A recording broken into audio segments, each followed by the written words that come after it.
Midnight music.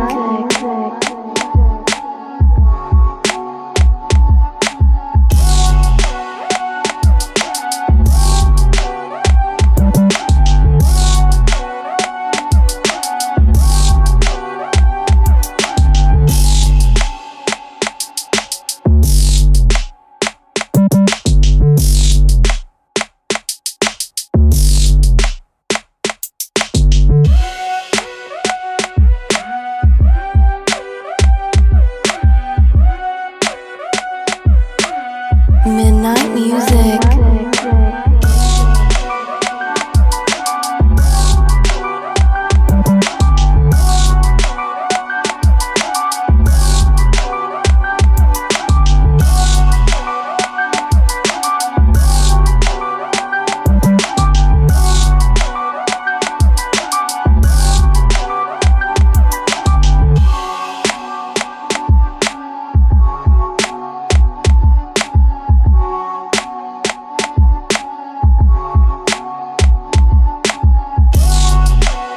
Midnight music.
Midnight music.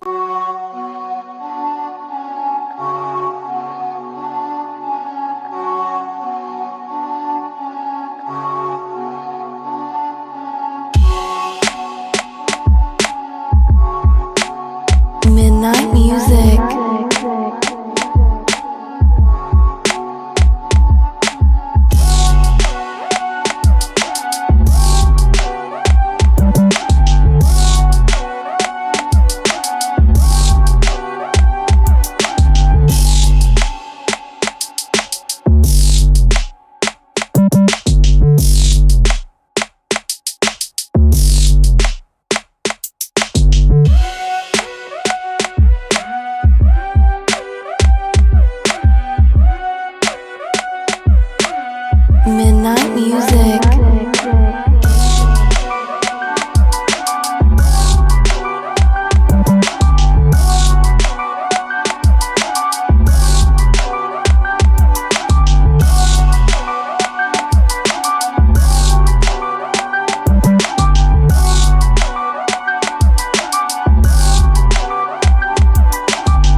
Midnight music.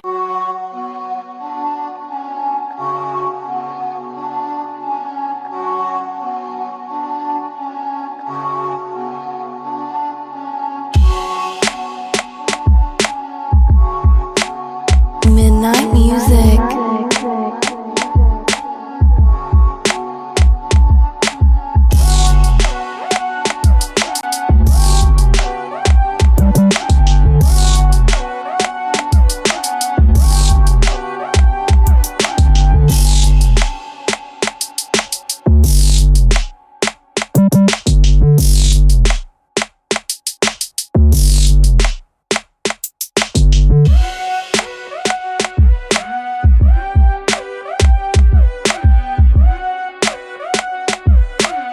Midnight music.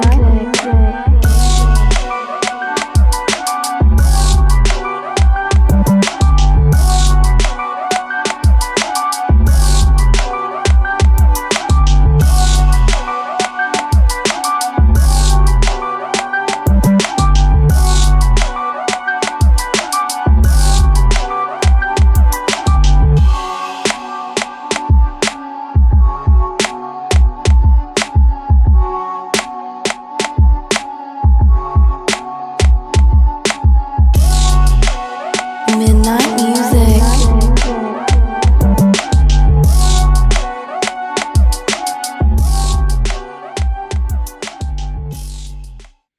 And we're good. We are good. But yeah, you want to hear a funny note? So I don't know if ESPN did a documentary a couple of years ago. I think it was 2019 because it was like the 150th year of college football. And so ESPN did a slew of documentaries, and they're actually fantastic. They're on ESPN's streaming service. And they had a whole thing about Notre Dame and how Notre Dame became this big deal because without football, Notre Dame was a nothing school. Is pretty much what it was. They got big in football. They played a lot of their games at Yankee Stadium. That's how they got their notoriety, actually. But apparently Notre Dame's original name for their school, hey friends, choose a hashtag, goddammit. But the original name for Notre Dame was the Vagabonds. Okay. So, and then they decided they wanted to stop being called the Vagabonds because they thought it was too derogatory towards Irish people. So they chose the Fighting Irish and the mascot be a leprechaun. I don't think that was like if you were going for one thing, that's a different approach, but it's kind of that's one way to get there, I suppose. I was like, I guess that works. The Vagabonds. That's actually not a bad name. Yeah. For a football team in general. What's up, Tommy? Scoot's here. Hey, Scoot. I think the Vagabonds would be a great name for like an AFL team or an XFL team or one of the B or C leagues for football, like an arena football league, like the Las Vegas Vagabonds. Like, tell me that wouldn't be. That's a great name for a football team. That is a pretty the Vagabonds. Vagabond football. Yeah. Yeah. Yeah, but they decided to say we're the Fighting Irish and not the Vagabonds anymore. The Fighting Irish. That's like leaning the hardest into a stereotype I think you can. Yeah, they wanted to take it back apparently. You don't want to be insensitive by calling yourselves vagabonds and implying like but you'll go ahead and the Fighting Irish. Okay, so you'll go from leaning into one to the other. There's a small MC here called the Vagabonds. Really? Where is here, Scoot? He's from North Florida in the Jacksonville area. I don't want to dox him. Oh. You can just say he's from Duval. I would have got it. He's one of those Duval boys. There you go. yeah, that's a weird place to live. Very, I always forget that's a thing. very cheap cost of living though, so it's probably. I was great. just down there. I see Duval. I'm a fan, man. I've been to Jacksonville a few times. I went down there to see Indiana and UT play in the Gator Bowl. Oh, nice. So that was a lot of fun. How was there. Tony Khan Field? You know, at the time, not even really thinking about it, what AEW was doing. Yeah. Like, I knew, like, okay, AEW 2019, 2020, they were still within that first year and a half of being open. Yeah. As a wrestling fan, I hadn't even started my podcast or anything. So I still wasn't sure if I was going to take them very seriously yet. Touche. I started watching them shortly thereafter. But when I was there, it was strictly football minded. But the stadium was nice, had a blast, wasn't an issue. I felt like around the stadium, if you didn't go to the same 1, 2, or 3 bars, that was it. Yeah. There was nothing else to do within walking distance of the stadium down there. Gotcha. Who is calling me on WhatsApp? I thought I. This is what happens when you have all your messaging apps have like companion apps on your computer because you work from home and you don't want to pick up your phone the whole time. So now I get these alerts. I was like, I put my phone on Do Not Disturb. I was like, oh yeah, that's right. You just have the companion apps on your computer because this is all you do is look at a fucking computer screen. But man, Duval. Anywho, all right. So we are not going. What we're about to talk about now, we're not going to really cover on the show. We'll give us about like 15 minutes or so, then we'll actually start the show. So apparently, after I have planned out the show for the last 2 days, this afternoon, TNA fired Scott D'Amore. Mr. TNA, the savior of TNA, the guy who, what did he just sign a contract with a partnership with CMLL? With CMLL or AAA? TNA signed with AAA. It's AAA. Okay, yeah, he signed with AAA. He essentially, with all of his signings, I was like, crap. I think I'm about to start watching TNA. You got Mustafa Ali, on there. Nick Nemeth is getting his Oscar run at the moment. Their show Hard to Kill was actually really entertaining, and then they fired him. Like, TNA has always been the roach that survives the apocalypse by hook or by crook, any way, shape, or form. But for some reason, the people at Anthem are like, nah, see you later. We're going to replace you with somebody who's been with their company for like 30 plus years.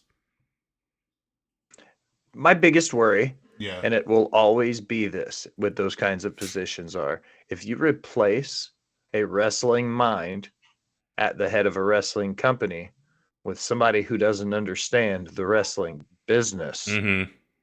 Okay, wrestling business and other businesses aren't the same thing. I've seen multi-millionaires who have been successful in every venture they've ever been to fail as wrestling promoters. Yeah. You know what I mean? Like, you have to have a certain mind to run a wrestling show, to be in the wrestling business. So to take, in my opinion, Scott D'Amore, who has one of the best minds in the wrestling business right now. The Knockouts division has been acclaimed for the last 3 to 5 years as being one of the most dominant women's divisions in wrestling. I was going to say almost 10, but yeah. Yeah, a modestly 3 to 5, definitely in that number 1 hot seat, but like up to a decade long. And then you think about it and you're like, this is one of those, it has to be bigger than what we're getting told right now. You know what I mean? Yeah. Because you don't go from being the 4 or 5 ranked promotion in the country to being firmly in that number 3 spot and pushing at number 2. You know what I mean? Pushing like this hard time at number 2. Yeah, this time next year we could very well be going AEW and Impact are closer of a battle for number 2 than AEW is with WWE for number 1. Yeah. Yeah.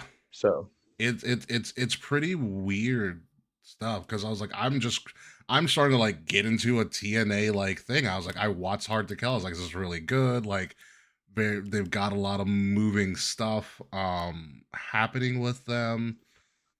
And they put up a good product and they're giving guys a lot of notoriety. Like they lost Naomi, which is fine. But now you have Dolph Ziggler, who or Nick Nemeth, which name a bad Nick Nemeth match and name a bad Dolph Ziggler match, really hard to do so. It is. And then you have Mustafa, who, unfortunately, outside of 205 Live, Mustafa Ali never really got a fair shake. And the one time he was going to get a fair shake, Brock Lesnar literally ran down the ring and knocked it away from him. And he was never the same again. So I'm happy. I'm very happy for Mustafa because he's going on from what I've seen, he's going on a rampage on the indies now.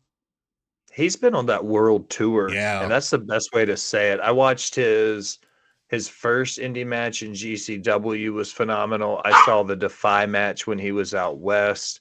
I've been kind of following what he's done since leaving WWE, and it's wild to watch the success he's had. And talk about him and Nick both going to TNA around the same time. All of that together showed you that TNA was heading the right direction, but the shakeup at the top, all of these guys that were coming in to work with Scott again or to come in to work at TNA under that regime, they're going to rebuild now. Yeah. Contracts that are expiring are the same people going to want to work for an executive. You know what I mean? Mm-hmm. So it's going to be kind of a toss-up. The other question will be, where does Scott D'Amore land? We were just talking about college football and Saban. Like Scott D'Amore is one of those guys where one would assume that mind was going to end up working somewhere else.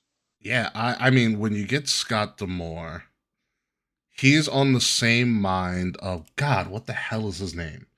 It totally blanked on me right now. Because Scott is it was the guy who built Evolve and was the underboss of all the takeovers. You're talking about, what the hell is his name? Right.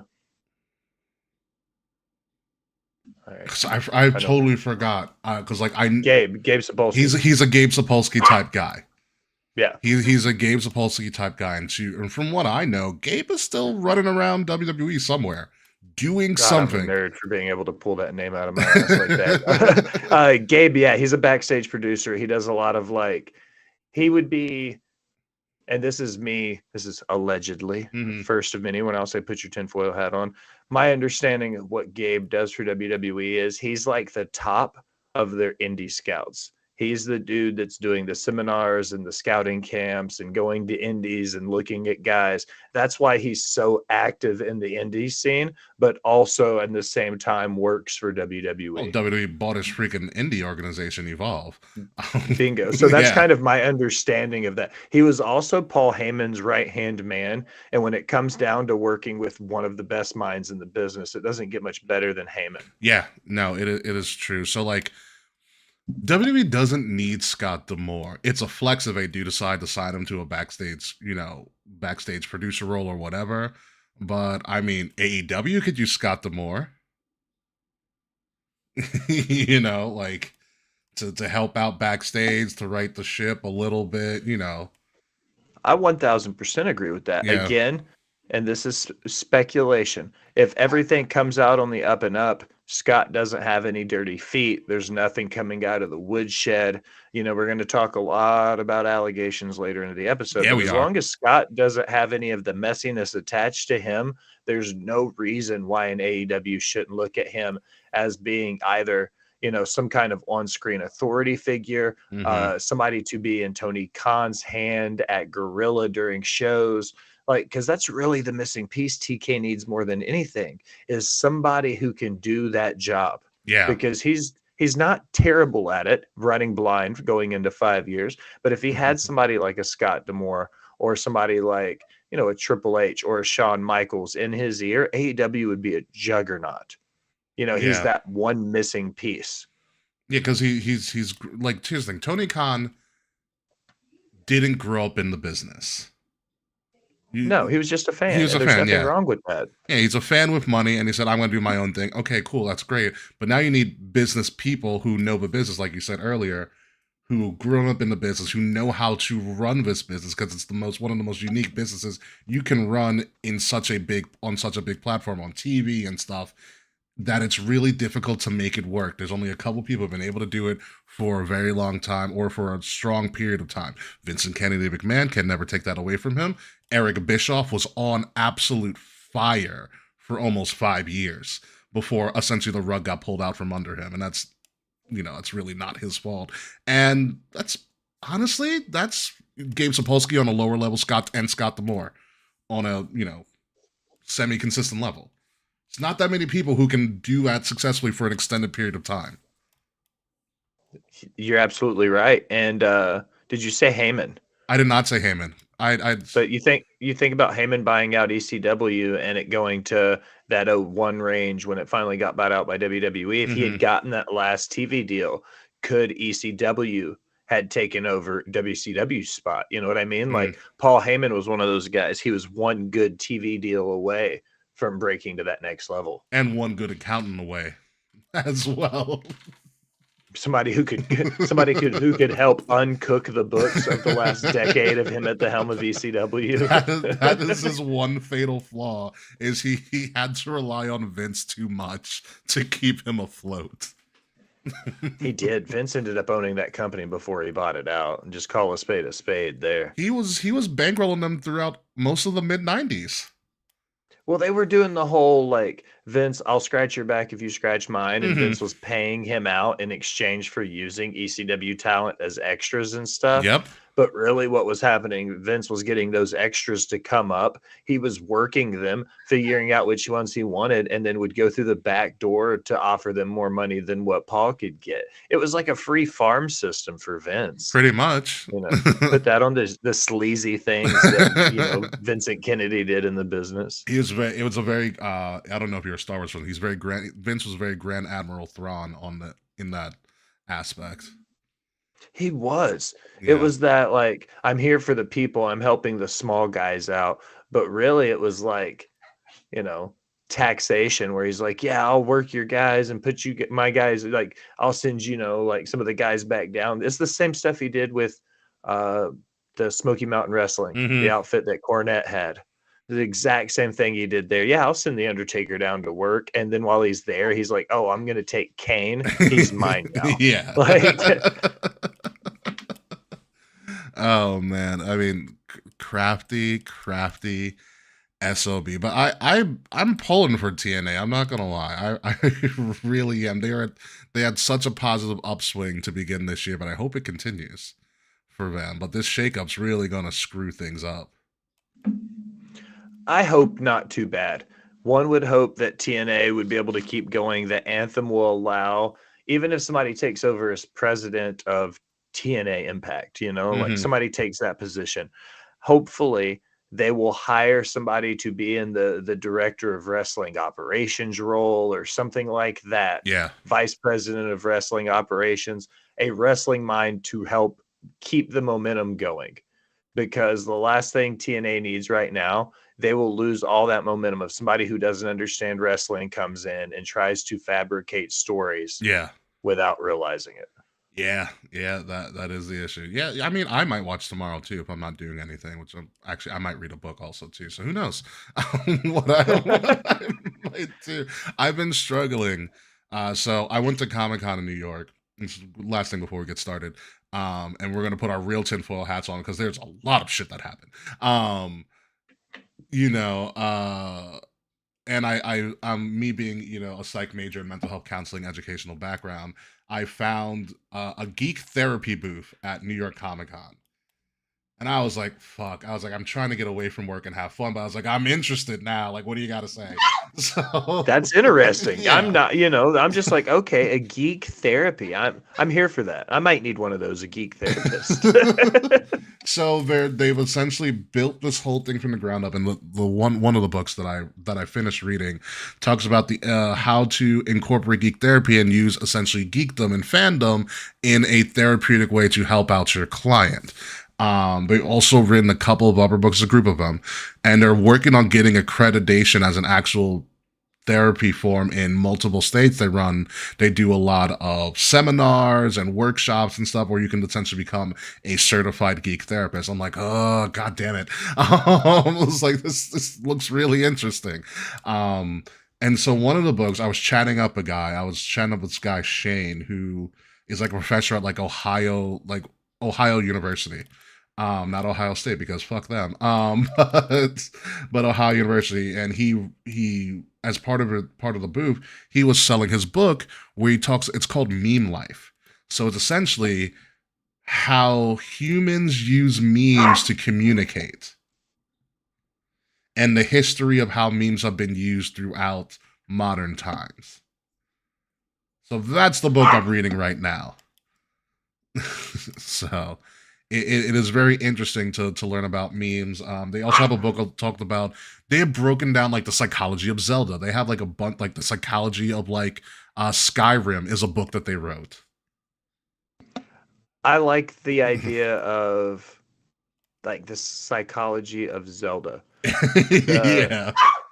There was a once upon a time in a different life, I was training kung fu, which is, the weirdest thing a person could say. But along with that, I've heard the guy weirder, who but was continue. teaching me, yeah, the guy that was teaching me was real big into Tai Chi and Eastern thought a lot, and he had me read a book called The Tao of Pooh, and then there was called The Day of Piglet, and they were written by a guy named Benjamin Hill. Okay. And it takes like the inner thoughts of Taoism and applies it to how Winnie the Pooh, at the core of everything Winnie the Pooh is like the focus center of Taoism, like blissful ignorance and like all the things that the Taoist. And I was like, this is fucking genius.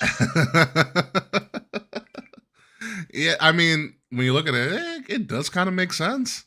Yeah, I was like, okay.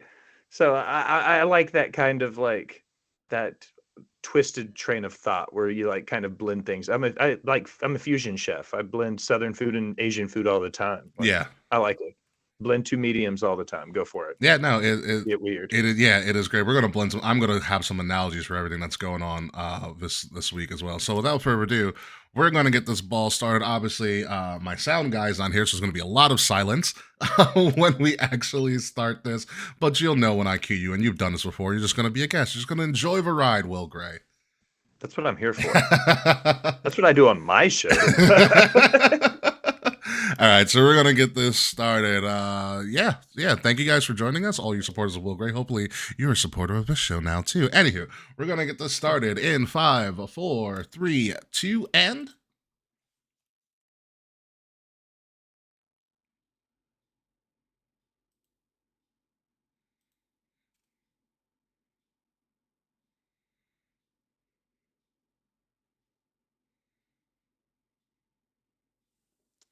Coming up this week on Kings of the Rings podcast, Dwayne Johnson, you've got a lot of splaining to do. What a wild couple weeks it's been for WWE and the world of sports entertainment. I have a lot of thoughts, but obviously I can't do this by myself or else I would sound a little bit crazy. That's why Will Gray from Botched and Chair Shots podcast is joining me to try to make sense and make the math mathin' for once in the last couple of weeks. So sit back, relax. It is episode 367 of Kings of the Rings podcast, entitled Crossroads, exclusively here on Wrestle Addict Radio, and it starts right now.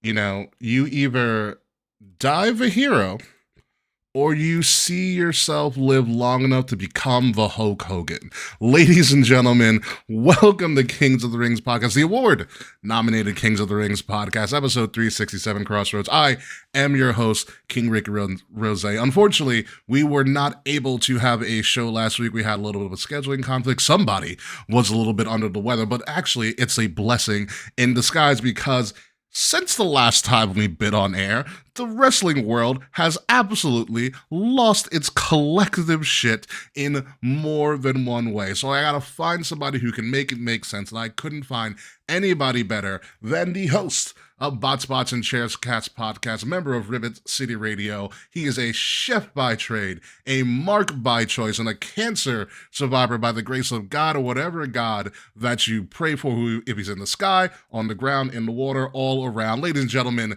the Will Gray. How are you, sir? That was a hell of an intro. I've been working there, on that for sir. 2 weeks. I'm not gonna lie.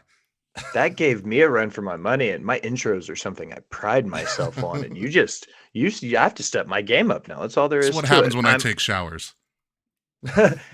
Self-care is important.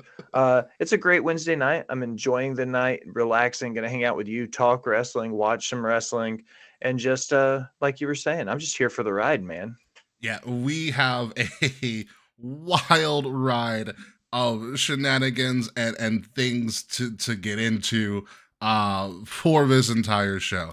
So initially when you were going to be on the show last week, obviously I knew that you and a lot of your constituents for Bot Spots and Chair Shots and Ribbon City Radio were going to be a part of the fans in the stands of the Royal Rumble. I know it's something that for because you went to the Royal Rumble, you couldn't speak on a microphone for a couple of days, hence why we had to reschedule. But now that you do have a voice back, can you tell us a little bit about that experience? If I remember correctly, this is your first like Big Four event. Am I right? This was my first Rumble. I've Yeah. been to a SummerSlam, Okay. so that was cool. Going to the Rumble though was a completely hi Ty. It's good to see you, sir. It was the first time I've ever been to a show that had 50,000 people. Yeah, it's You it's know, different, like isn't it? I've been to big shows. I've been to small shows. I've been to mud shows. I've been to shows where there was more staff than fans in the seats. Okay. But looking at it in that perspective of big scheme of things, to be in what is equivalent to a top 10 WWE show of all time, I'm like, holy crap, it was otherworldly.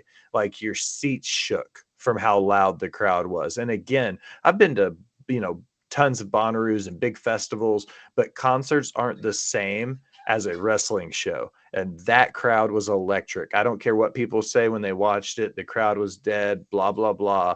Like inside the building, there was nothing but electricity for 4.5 hours. Yeah, no, you went to a crazy rumble. What Even looking at the way that they structured the trop, I was like, wow, there's more people here than an average Rays game. Anywho,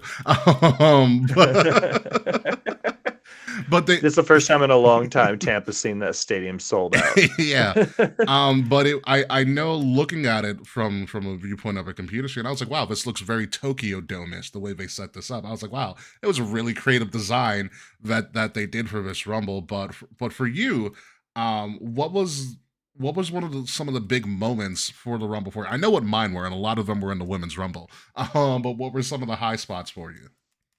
I would say I'll give you kind of like the rough draft of it. The women's rumble stole the show. Mm-hmm. I would say Naomi slash Trinity's return was one of the bigger pops. Jordan Grace once, and the music was a recurring issue, and people have talked about it since, where the entrance themes, people weren't sure who it was until the names popped up. Yeah. But Jordan Grace was one of those people. As soon as I heard the sirens, I immediately was like, okay, because I had been predicting from the show for a long time that there was going to be TNA representation.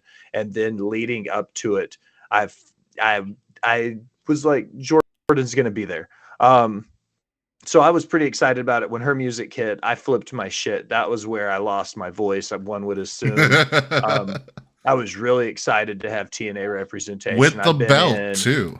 Yeah, her coming out, being acknowledged as the Knockouts Women's Champion, all of that. The Fatal 4-Way. A lot of people slept on the Fatal 4-Way, and we'll get into some of the Roman talk here in a little bit. But to me, that Fatal 4-Way slapped. Like, in my opinion, if you have 4 men in the match, 51% of that match needs to include all 4 men in that story. And they did a great job of including all 4 men in that story. So hats off to the producer. Hats off to all 4 performers. The men's rumble was mid as fuck. Yeah, it was. My last question for you before we move on from the rumble and all that crazy stuff. What was, because I mean, I know Naomi's I even popped in my own damn seat when Naomi's music hit. Like, I was like, wow, the concert's back. I was like, what a way to start the rumble. Like, whoever booked it, bravo, hats off to you. Because you couldn't get hotter than that unless Mercedes came back. Or AJ Lee, which I was like, wow, they didn't even I feel It surprised me she wasn't there, to be honest. yeah, but I also feel like, and this is my kind of tinfoil, marky thing. I feel like Triple H, if he's the one in charge, is still is holding something. Like I feel like he still has a couple of bullets in the chamber that he hasn't shot off yet, purposely. But be that as it may, what was the scene like when Jade showed up and did the spot with Nia? It was ridiculous. Watching her come out everybody immediately, that was one of the few pops where everybody immediately knew who it was. Because that was her AEW theme, correct? Absolutely. It was the only thing, I think, instead of saying a storm is coming, it said a storm is here at the beginning. Kind of like in AEW, they changed You Think You Know Me. They had to change the person who said those words. Yeah. So WWE changed a few words in it, then went to the music. And it fucking popped, dude. Everybody in the place was on their feet. All 50,000 of us were just screaming at the top of our lungs. When she got in there, the showdown with her and Bianca, just chef's kiss on the fact that they never actually put their hands on each other, because that leaves so much open for interpretation later. Yes. Like, it was so well put together. Again, like, hats off to all the producers, all the competitors. It was so good. 2 years in a row, the Women's Rumble stole the show from the men's. Yeah, I mean, I was almost screaming into a microphone here because I was watching with my friends with everybody on Discord. She lifted Nia Jax like she was a loaf of bread. It was scary how strong she was, and like we've seen Nia Jax lifted in the air before. Beth Phoenix did it, and Beth was struggling really badly. Beth was struggling, and Jade did it like it was her warm up at the gym. It was she showed out. There was so much she did to display her strength, the way she handled herself, and a lot of people, and this will be, I'm not casting shade at the people who say this, but they were like, she looked rusty, she looked slow. And I was like, she looked like a green WWE worker, not a green worker, but somebody who was new to the WWE system. And that's okay. Yeah. She's still learning the WWE system. Yeah. Like, still in the big scheme of things anyway, she's still green. She's only been wrestling for what, 4 years? Yeah, she's only 31. That's ridiculous. People say you don't get good at wrestling till you're 30. You don't master it till you're 40. Yeah, wrestler's prime is in 40. Yeah, Jade still has a long road, and she's already this good. Yeah, it is. Oh, man. I want that t-shirt really badly, though. I'm not going to lie. That t-shirt looked phenomenal. One thing before we move to the Rumble, that's something WWE shit the bed on. And I'll be honest with you. We talked about it on Sunday. Mm-hmm. Every merch stand had different merch. Ooh. So you had to touch every merch stand to really put an eye on everything. The Superstore, both Superstores were sold out of larges and extra larges by the time the show started. Damn. And then after the show, they put out the winter shirts for Bailey and Cody. They put out the new Jade and Andrade shirts. They had some other exclusive merch that dropped. But if you didn't stop at the merch stand on your way out, you missed it. You missed it. And because we had an exit out onto a ramp right beside our section, we missed the chance to see all of that merch go up. WWE is notorious for that. I remember at WrestleMania 38 in Dallas, as soon as Cody appeared, every merch had a shirt. Mm-hmm. Within seconds. I turned around and I was like, is that a Cody shirt? It's where did he get that from? It was so very synonymous with that, but it is a shame that you weren't able to kind of venture through the arena after the thing was over and get some of that merch. WWE is notorious for that, for being like, oh yeah, by the way, we have shirts now, out of the blue. So what happened when the Shield made a reunion a couple years ago at Barclays Center? I bought 2 Shield shirts. I was like, fucking you guys got me. That's what I said too. I was like, it's a gotcha moment, because you'll leave one merch stand and be like, oh shit, they didn't have what I wanted, so I'll buy this instead. And then as you're walking to your seat, you pass 2 more merch stands that had shit that you wanted. Yeah. And the $40 bill turns into $150 3 stands later, because you finally get everything that you wanted. Yeah, it is crazy. So the Royal Rumble was a high of highs for WWE. In the last couple of weeks, on top of all the other things that came out, and then Friday happened. So let's paint the picture for you. I'm gonna open up with this silo here. Imagine, folks, put on your hat. Imagine, folks, you're watching a Marvel movie and you're into the movie. Let's say it's Endgame, okay? Everybody's seen Endgame. It's one of the highest grossing movies of all time. You're watching Endgame, all right? You get to the final climactic battle. It is Thanos and his Dark Order and all of his millions versus all of the Avengers. They finally come back from the snap. Sorry if I spoiled it for you. It's almost 5 years old. Watch the damn movie. Anywho, so you finally get to that moment, okay? Captain America says, Avengers assemble, and as right before they're about to charge to this climactic finish, they turn it, the show flips and it becomes the sinking of the Titanic. That's how I feel. Okay? That is how I feel at this very moment in time. So let's start from the Rumble. Cody wins the Rumble. Not only does he win the Rumble, he then points to the sign. By the way, all of you marks pointing to the sign as soon as Bailey pointed to the sign, phenomenal. Absolutely phenomenal. It's one of the coolest shots I've ever seen. He points to the sign, he gets all the stuff. He then points up to the rafters where Roman is in a suite and he says, I'm coming for you. Okay? Whole thing. Okay, this makes sense. We've all bought into it. It's great. All right, we're talking kayfabe terms here. Monday comes around. Seth Rollins, a couple months ago, Seth Rollins says, hey, Cody, you haven't made a decision yet, but you should choose me. This is the title, be the champion of like a Flair and a Rhodes and all that stuff, even though that's not the same freaking title, but whatever. It's not. He's like, make your own legacy, yada, yada. And then Cody gives Seth the line that I've heard from a lot of women from time to time. I'll think about it. That just means no, in my opinion. Whoa. No. He said, I'll think about it. No. Maybes are much better than no's. I would much rather have a maybe than and maybe I'm just too overly optimistic in my late 30s. I'm a little jaded. I understand that. So yeah. Glass half full, brother. I get that. A maybe is okay in our late 30s. Fair. When you put it in that context, all right, fair.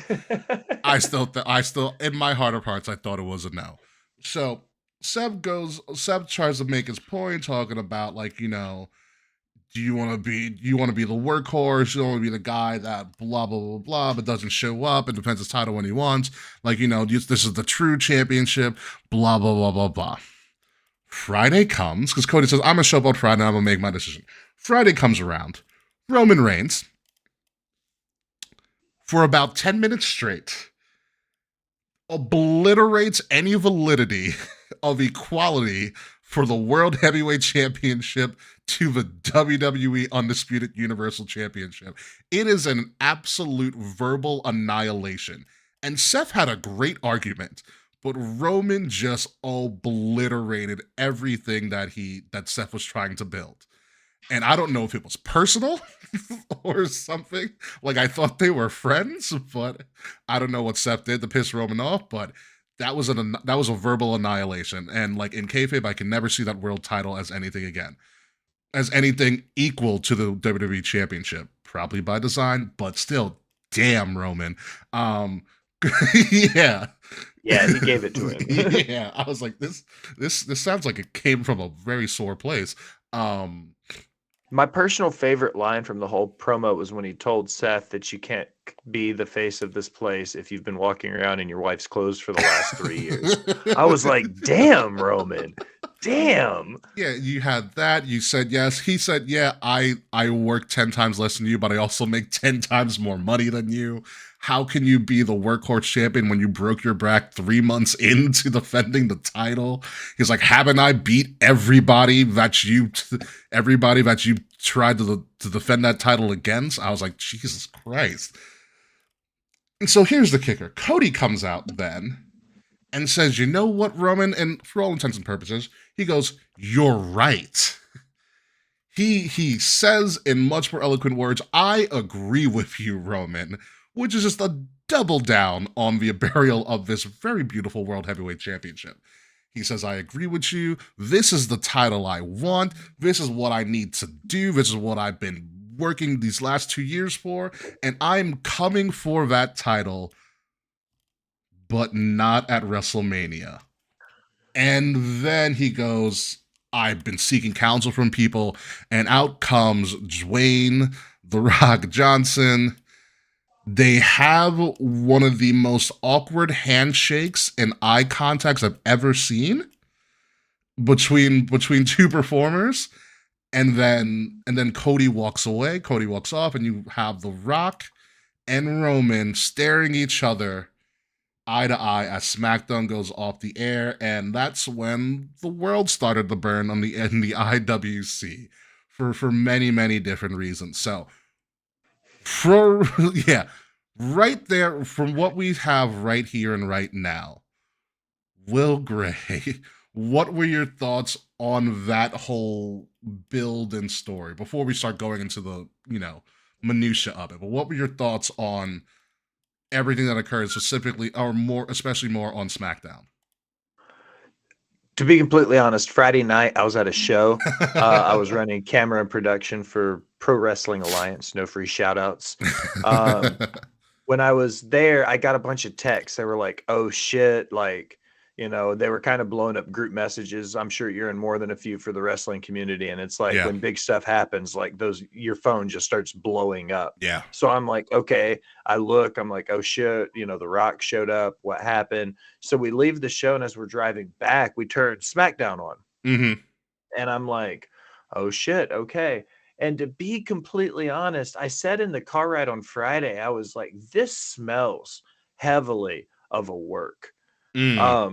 Because I say this all the time on Botched Spots, and I proudly declare it. I'm a retired fuckboy.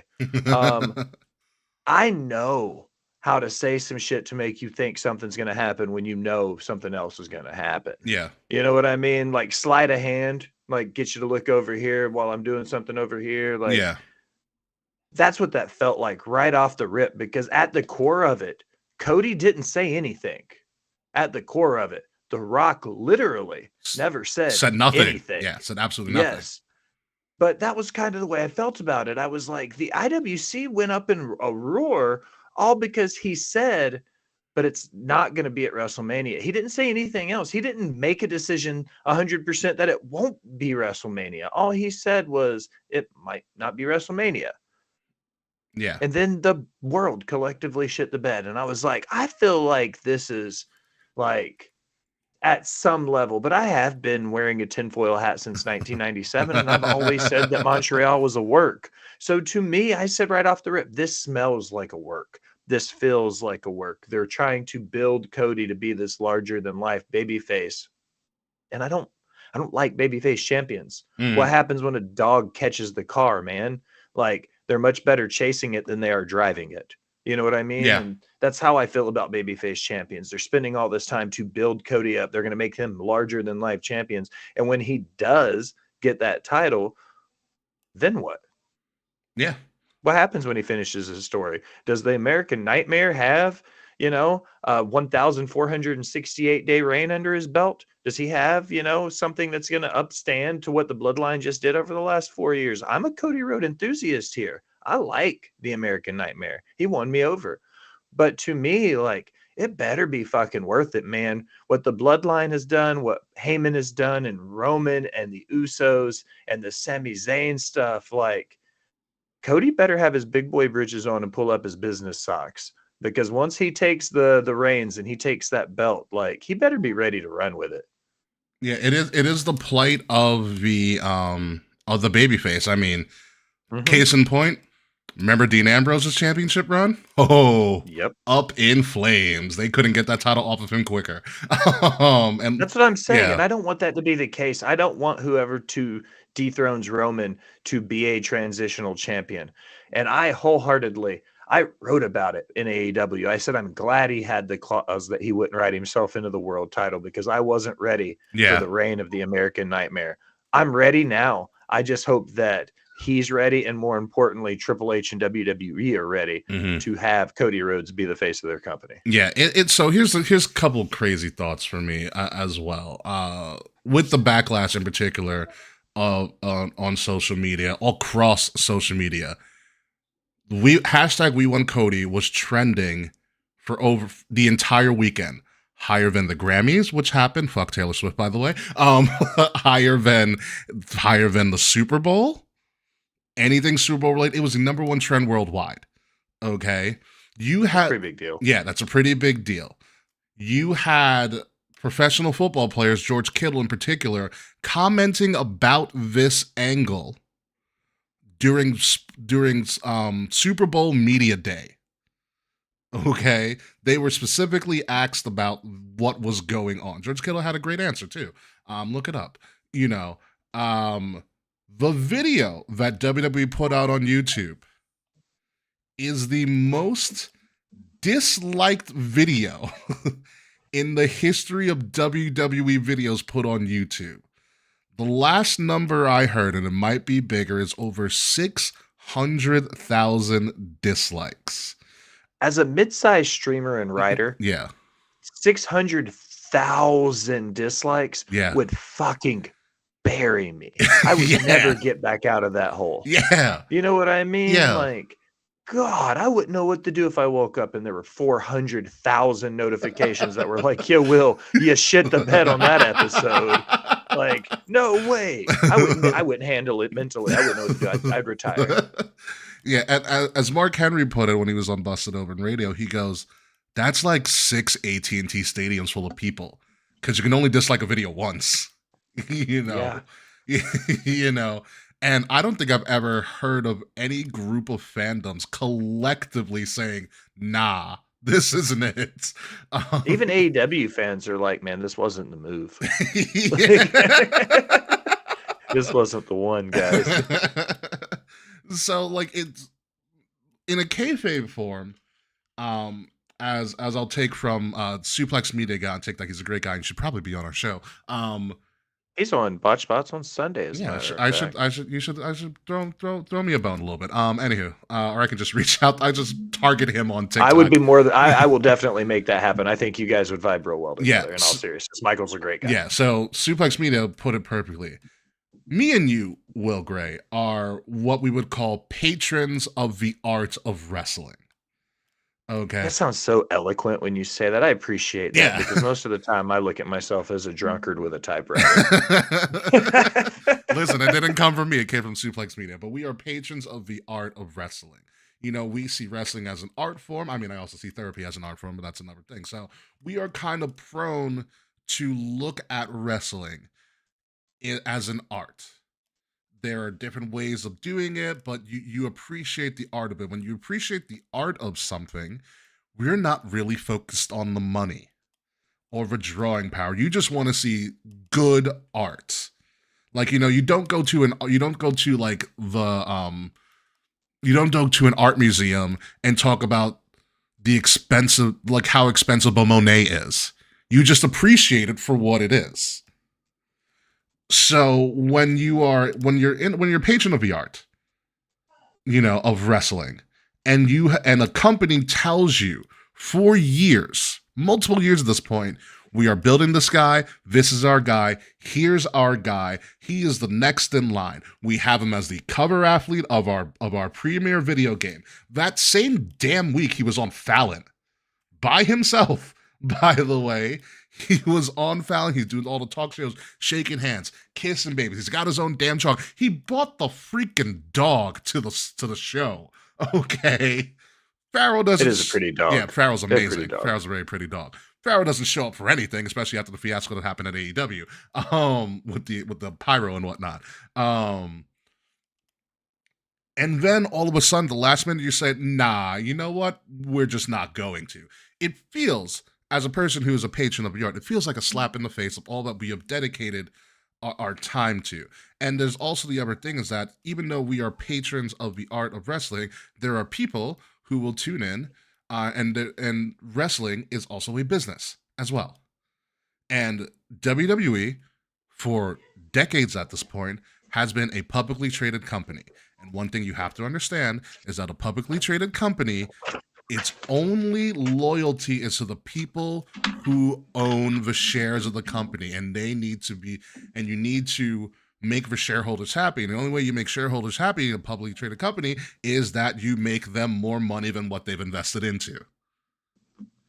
In that standpoint, from a business standpoint, yes, The Rock is the bigger draw. Yes, he's going to produce more money just because his name is there and he's affiliated with it. That's just the status that Dwayne The Rock Johnson has.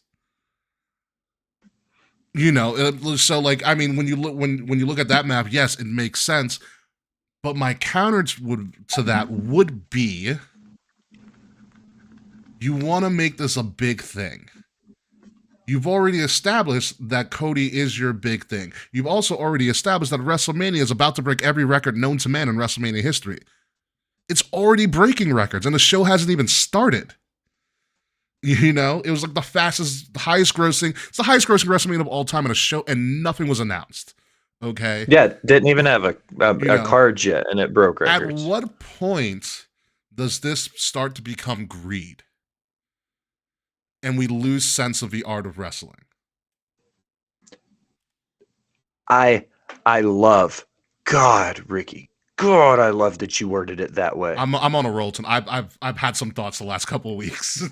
Dude, you've got me cooking. I got my notebook out. I started taking notes, so I was prepared for this because I was like, I think I know where he's going, and you set me up just perfectly. First thing I wrote down was loyalty to the shareholders, man. And when you said that, you're absolutely right. Publicly traded company since 2002. All of that wording made me come too tie. Thank you. The problem with that is with its loyalty to the shareholders. Okay, WWE 1000% now as a company lives and dies by their views and their clicks.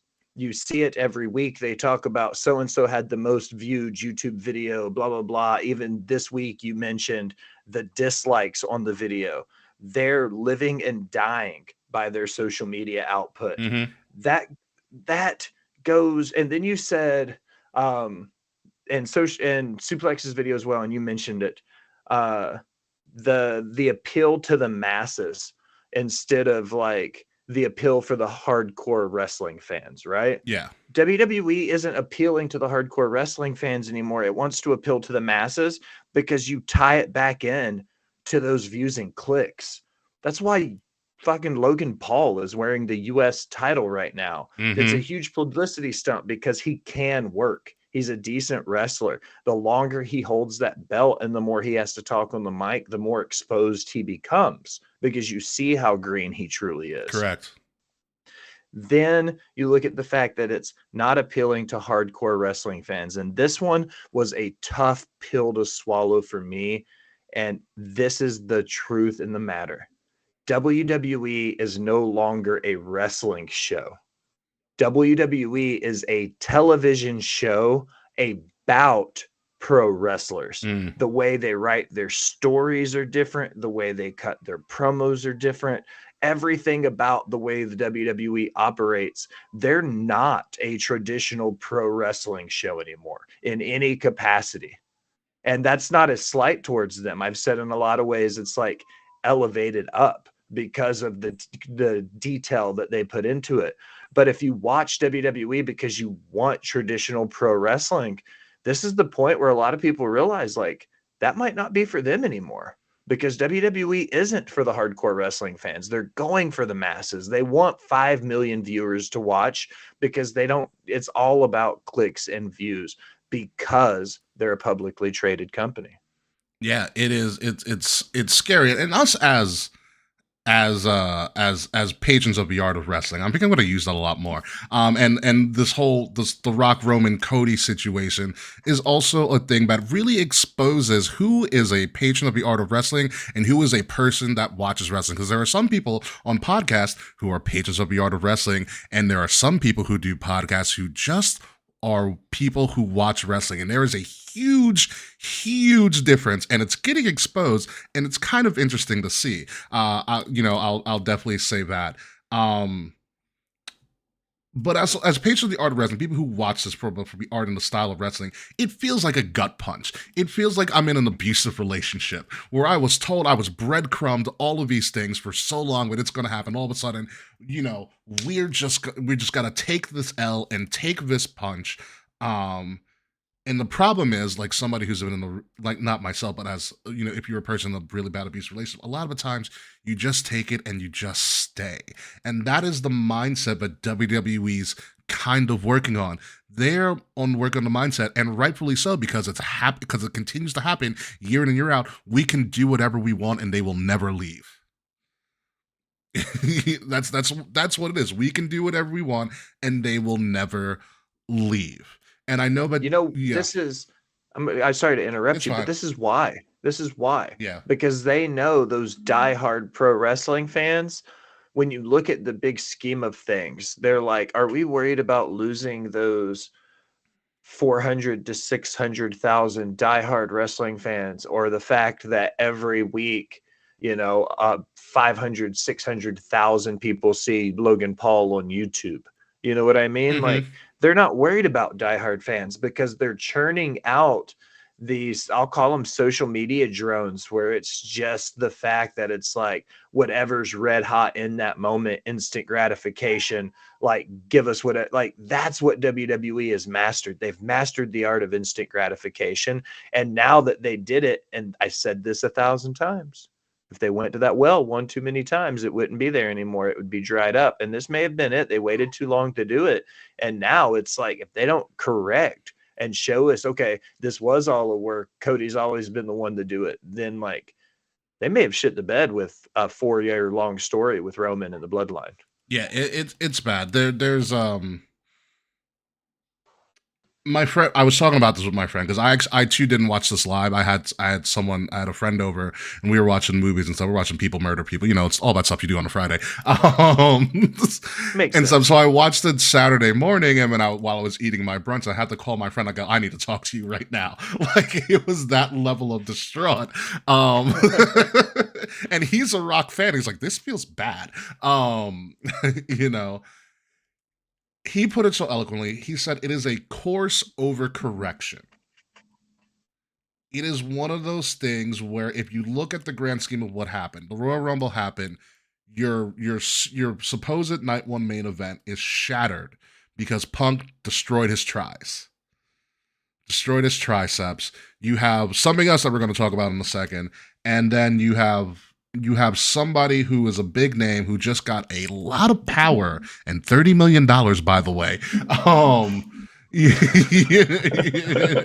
As a part of the agreement, thinking that they needed to do this to quote unquote save WrestleMania, something that was already going to break records to begin with before he was even affiliated with the event. It feels like they were doing a lot of crisis management that was not needed. And there's also obviously the idea that they want to cast a wide net. They want to make as much money as possible because WrestleMania, and I've said it for years on this show, WrestleMania is not for the wrestling fan. It never has been. It never will be. Look back at WrestleMania 1. You had freaking Liberace. Okay? It is not for the wrestling fan. It's for the masses. Yeah. And I get that. And I was talking about this a little bit earlier. I had a conversation with that same friend. I get they want to cast the wide net, and hopefully some of those people who watch WrestleMania will end up staying and become wrestling fans. But the best way to get somebody who's not a fan of something to actually be a fan of something, it's the people that are already a fan of something telling them by word of mouth how great this is. And my worry is if you piss off that core audience and they say, hey, I heard Rock and Roman are doing this thing at WrestleMania, should I watch it? If your fans are pissed off enough, they'll say, don't fucking bother. And that's what's going to hurt them if this gets pretty bad. And ironically, the Swifties might be involved too. So there's that. I'll just drop that little nugget as well. So WWE is walking a really tight rope between how long can we push this before we piss off our core audience, before our core audience starts to turn on us and hurt our potential to make more money. They are walking a really, really tight rope here. And they've got to fix it really, really quickly because less than 24 hours from the recording of this show, they have a WrestleMania kickoff press conference happening from Las Vegas. I am personally myself on WWE's email list. I take a lot of surveys for them as well because I am a fan of the product. So I figured that my input should mean something. I get a lot of random surveys from them. It's actually pretty nice. As part of their email, they highlight the fact that Roman and Rock are going to face off at this press conference. They're very coy about whether there's a match that's actually going on. Michael Cole on Monday also skirted around the topic. Michael Cole mentioned that everybody's been talking about the controversy that happened on Friday. What Cody did on Friday, he never actually fully explains it, which is by design, but also very interesting wording coming from the lead announcer of WWE for the past some odd years. The fact that he can't just say it, in and of itself. So there is a lot of things that could boil down. This may not happen. Hopefully The Rock actually opens his mouth and says something, because that's what we need to hear from. We need to hear from Dwayne, and Dwayne needs to say something positive, because we all know what happened with him and Oprah and the Hawaii thing. Like, it's been real bad for Dwayne publicly a little bit lately. He needs a redemption tour. Yeah, he had the Oprah and he had Black Adam. Black Adam was what it was. We need some goodwill. The UFL was a great start. The board thing could be biting him in the ass a little bit right now, because this screams nepotism, this screams Hogan, this screams what Hogan did to Brett at WrestleMania 8, WrestleMania 9.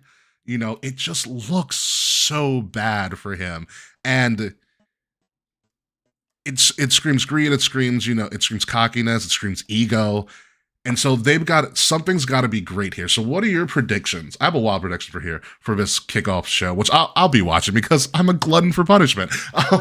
But I'll be watching. Well, great. What are your predictions for this kickoff show? All the people on the screen are going to be there. You got Roman, Rock, Rhea, Bianca, Seth, and Cody are going to be there in this free show. By the way, it's a free to the public.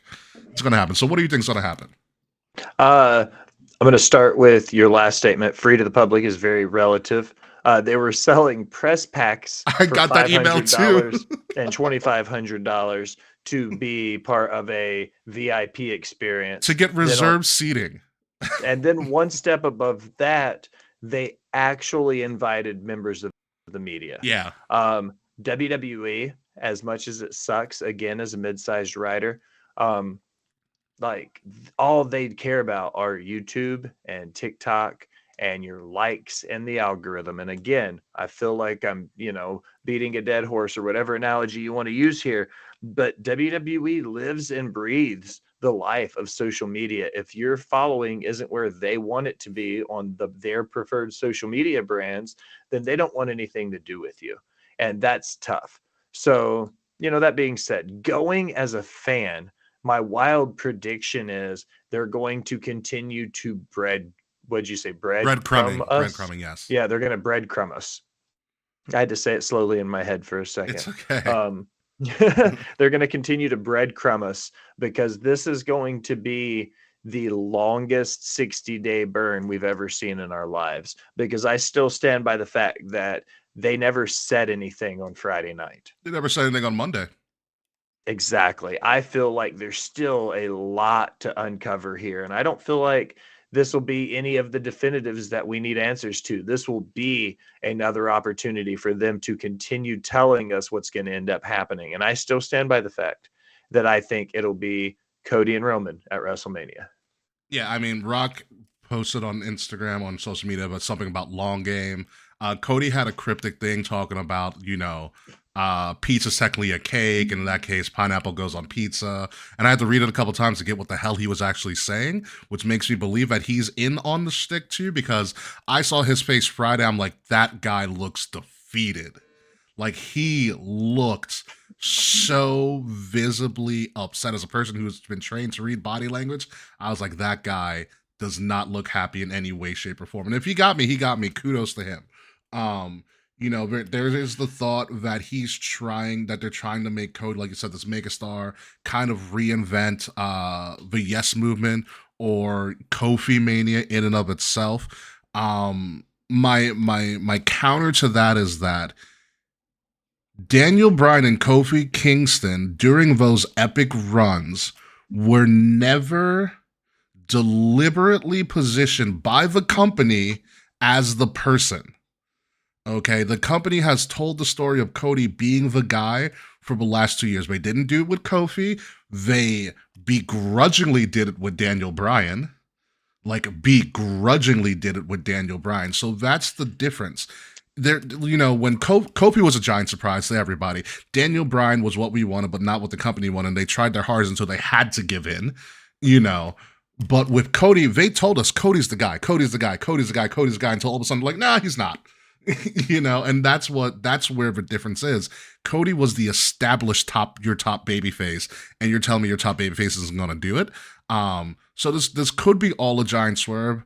They've written themselves creatively into a massive corner. And it's some people like to do that. That's putting it lightly. Yeah, like some writers like to do that. The Russo brothers, who directed Captain America, Winter Soldier, and Infinity War and Endgame, has publicly said we'd love to write ourselves into a corner to see how we can get out of it. Be it as it may, this is a really shit corner. Like, this is a really bad corner for them to be in with so little time to course correct. Like they thought they thought they had a double-edged sword. They were like, worst case scenario, we have to pick between Cody and Rock, right? But they didn't get that because they presented it like it was a realistic option. Everybody shit the bed and hated the idea of it. And now they're like, okay, maybe we don't have two options and we only have one. Yeah.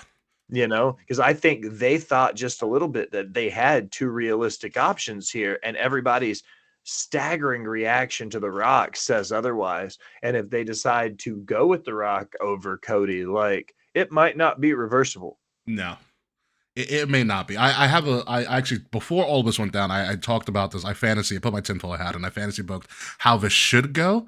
And in my end, I sound like Adam Blampied, like, do it better, WWE, which I probably am at this point. But all that being said, here's the big, outside of all of this happening for what could happen in the ring, I think there's a bigger story here with the WWE kickoff and press conference. And I'll put it this way. Will Gray, don't you find it funny that they're doing a press conference for WrestleMania 40 in Philadelphia? They're having the press conference in Las Vegas. Of all places, you would think they would do a kickoff press conference like they've done years past in the host city. Why the hell are they doing it almost on the opposite side of America? Well, I'll tell you why, because my bold prediction for this press conference is that WrestleMania 41's coming to Las Vegas. That's why it's there. On top of the fact that it's the Super Bowl and WWE just loves the shit on the NFL. If you look at Super Bowl sites compared to WWE sites, they're pretty similar within 1 to 2 years of each other. And this is WWE's ultimate FU NFL. We're as big as you, by holding a presser at the Super Bowl host city and saying, by the way, we're coming next year. I think that's why it's in Vegas, among all of the things. It's very UFC. But UFC also does it in the city where they're hosting it at. So I think that's the big thing to take away. Of anything that's going to be definitive, I'm saying WrestleMania 41 is going to Vegas. What are your thoughts on that, Will Gray?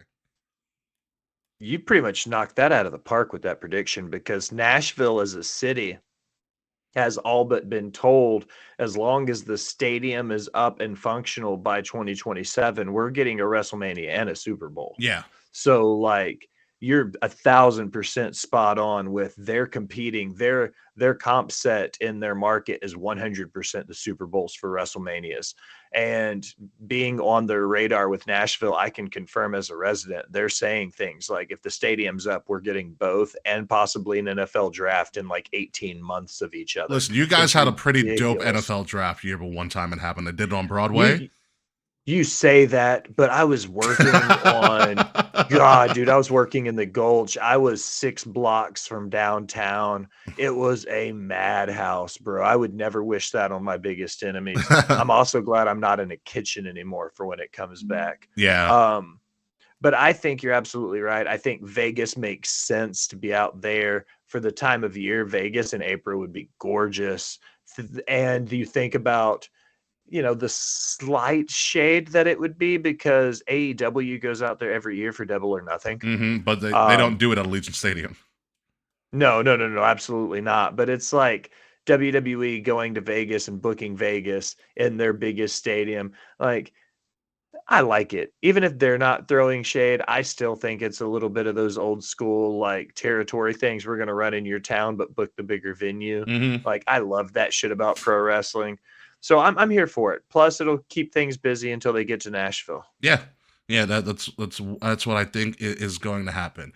Be it as it may, we have all of this controversy going on, with The Rock, Roman, and Cody, and then you obviously have this kickoff of what's going to happen here, what's going to happen there, and WWE as a corporate entity probably thinks that their fans don't have the intellect enough to think of two things at the same time, because this is a clear example of crisis management. It's a clear example of, look at the shiny thing over here, look at this, while something else is going on the underhand. And that something else that they want you to forget about is Vincent Kennedy McMahon and Brock Lesnar by association.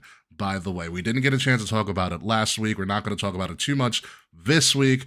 As most people know, Vincent Kennedy McMahon is a vile human being, and the court papers.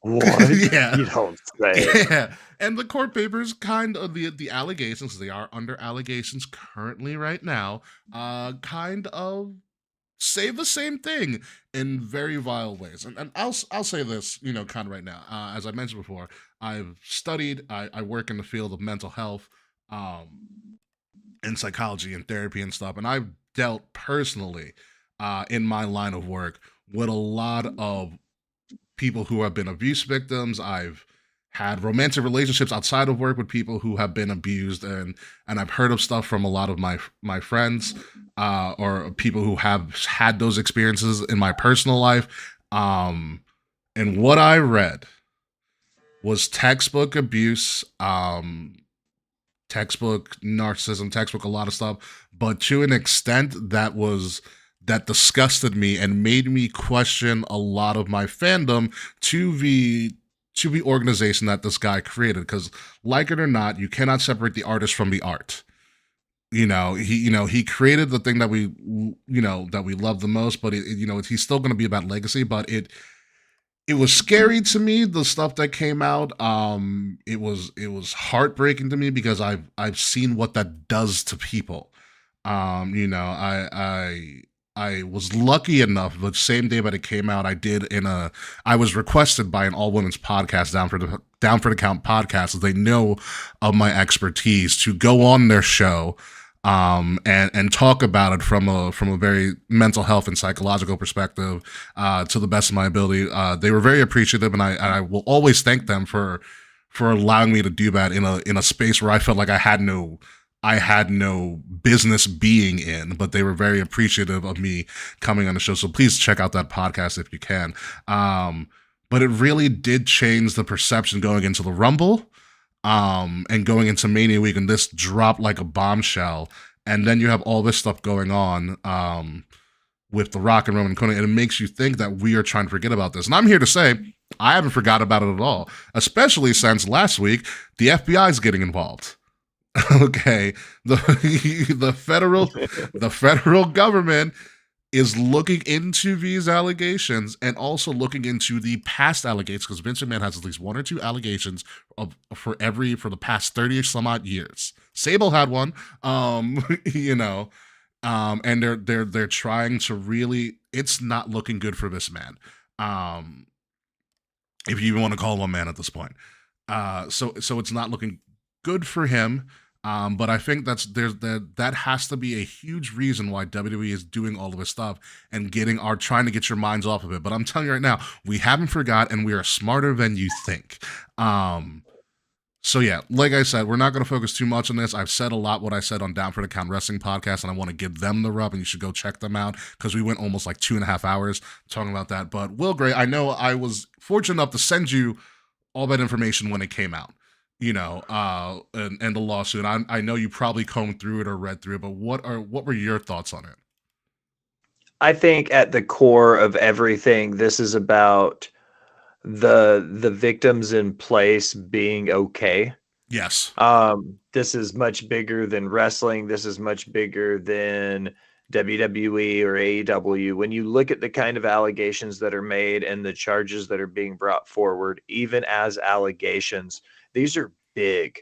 Like these Yes. aren't like and again, like I'm Mr. Separate art from character. I've had, episodes dedicated to Lord Voldemort. It doesn't bother me. I'm okay with it in most cases, but this is one of those like this is yucky. Beyond, I say we don't yuck any yums, and I finally found a yum that I'll yuck, and that's Vince McMahon. Because even as allegations, if only some of this is still true, he is still a vile human being. Yeah. Even if the smallest percentages of what was said are true, he still doesn't need to be in power. He doesn't need to be around anybody else. He definitely doesn't need to have subordinates that are female of any capacity. Like this man does not need to be in charge of anyone moving forward, because you go all the way back to 1983 and Rita Chatterton. And what did Cat Williams always say? Nobody accuses you of the same shit for 30 years and it not be true. Yeah. Shout out to Cat Williams setting the tone for 2024. He did. He brought the heat right off the bat. Listen, we got Cat Williams. We got Jay-Z at the Grammys this past Sunday. Monique did Uncle Shay Shay. Monique's coming with some heat lately. I saw that the other day. So yeah, it's a year to be alive, man. 2024 is only 6 weeks old. What a year! What a year to be alive! It's so true. So yeah, and the crazy thing about it's getting swept up in obviously the Vince stuff and the look here and stuff. And the one thing I do want to mention before we move on is that let's say Rock and Roman does actually occur. It overshadows the fact. Hey, Sammy, it overshadows the fact that two men of color will main event a night of WrestleMania, which should have always been the big story or one of the biggest stories. I'm saying two men of color because The Rock is Samoan, Roman Samoan. Even though The Rock is black, he does not identify as black. He identifies as Samoan, similar to how Barack Obama is mixed race, but he identifies as black. That's why I'm saying person of color or men of color. Because there have been two people of color, and they were African American women, Sasha Banks, Bianca Belair, who main evented the night of WrestleMania. But it's something in such a white male dominated field that has been pro wrestling for so long that this should be one of the bigger stories going into Mania if it were done in a way that we would have liked. Agreed. 1,000%. Yeah.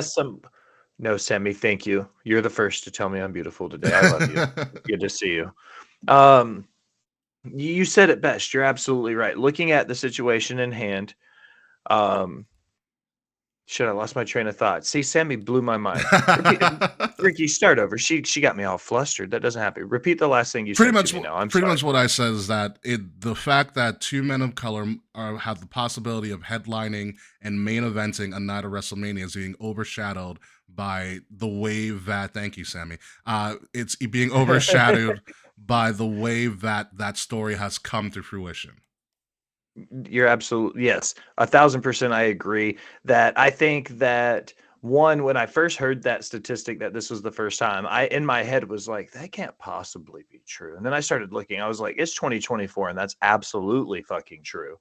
I feel like that in the conspiracy theory world, a lot of people will say the government does things to distract us from what's actually happening. Mm-hmm. And that's 100% what WWE is doing it. And if they use this as the ploy, as the distraction, it's almost like they're phoning it in. They are.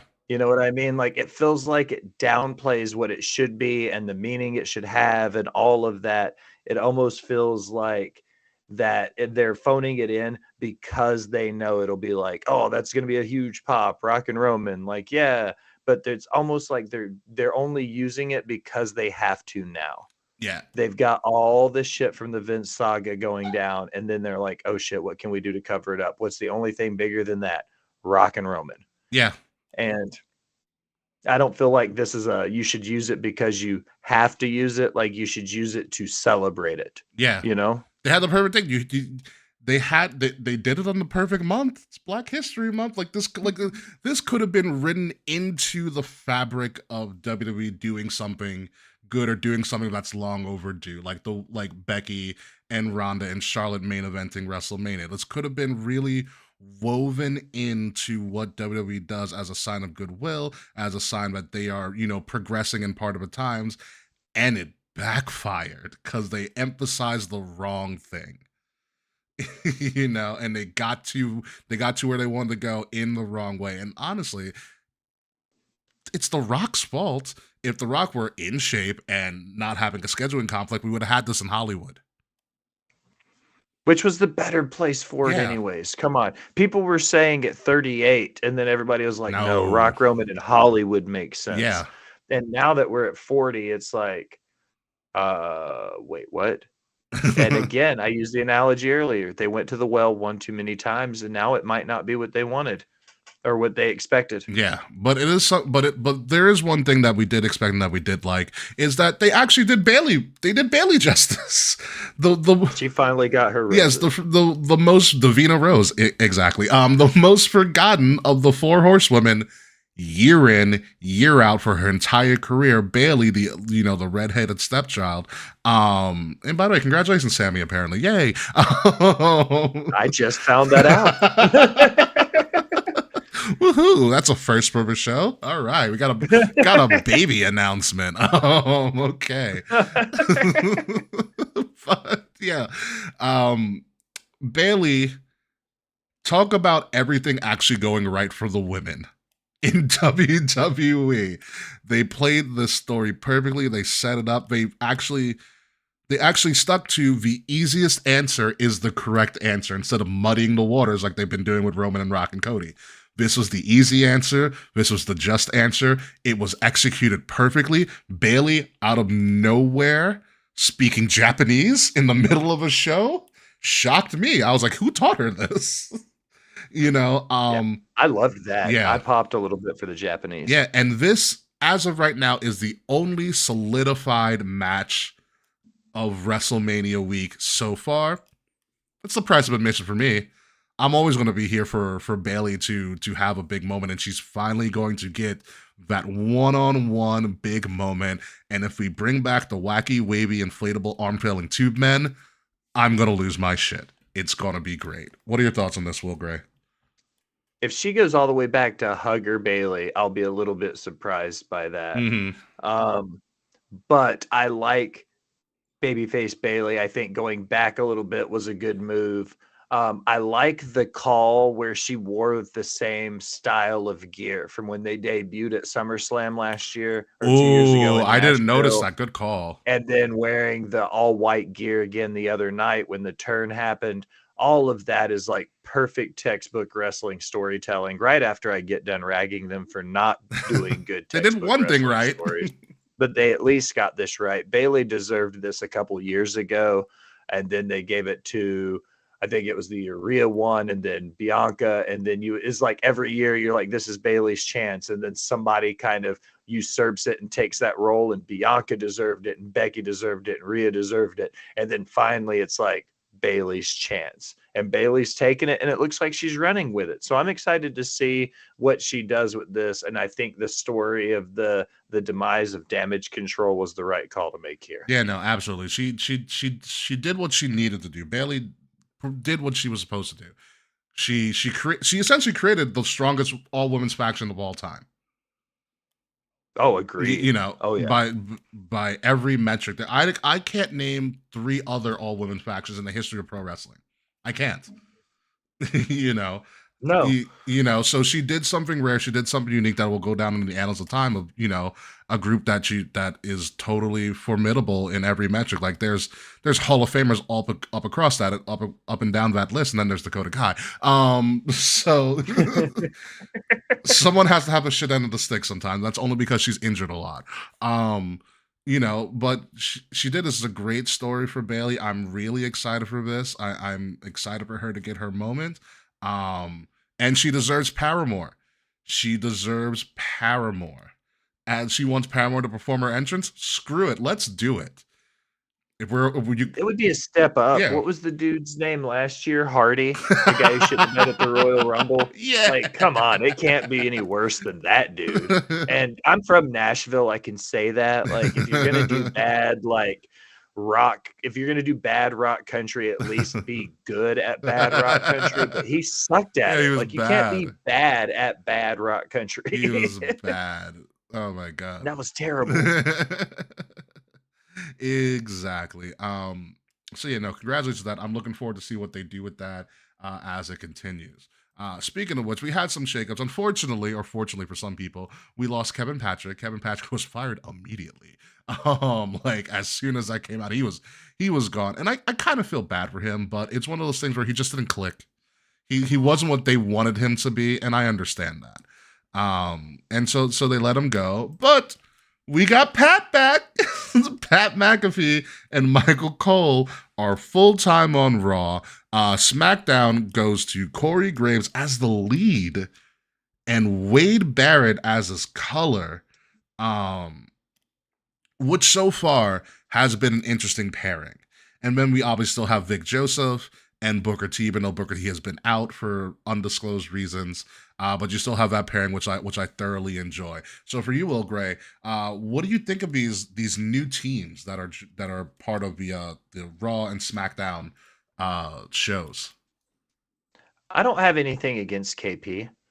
I like him okay. He was fine. He's not as bad as Adnan Virk. You remember Adnan Virk? Oh, Adnan just didn't get it. He was so much better on MLB 2K, the show.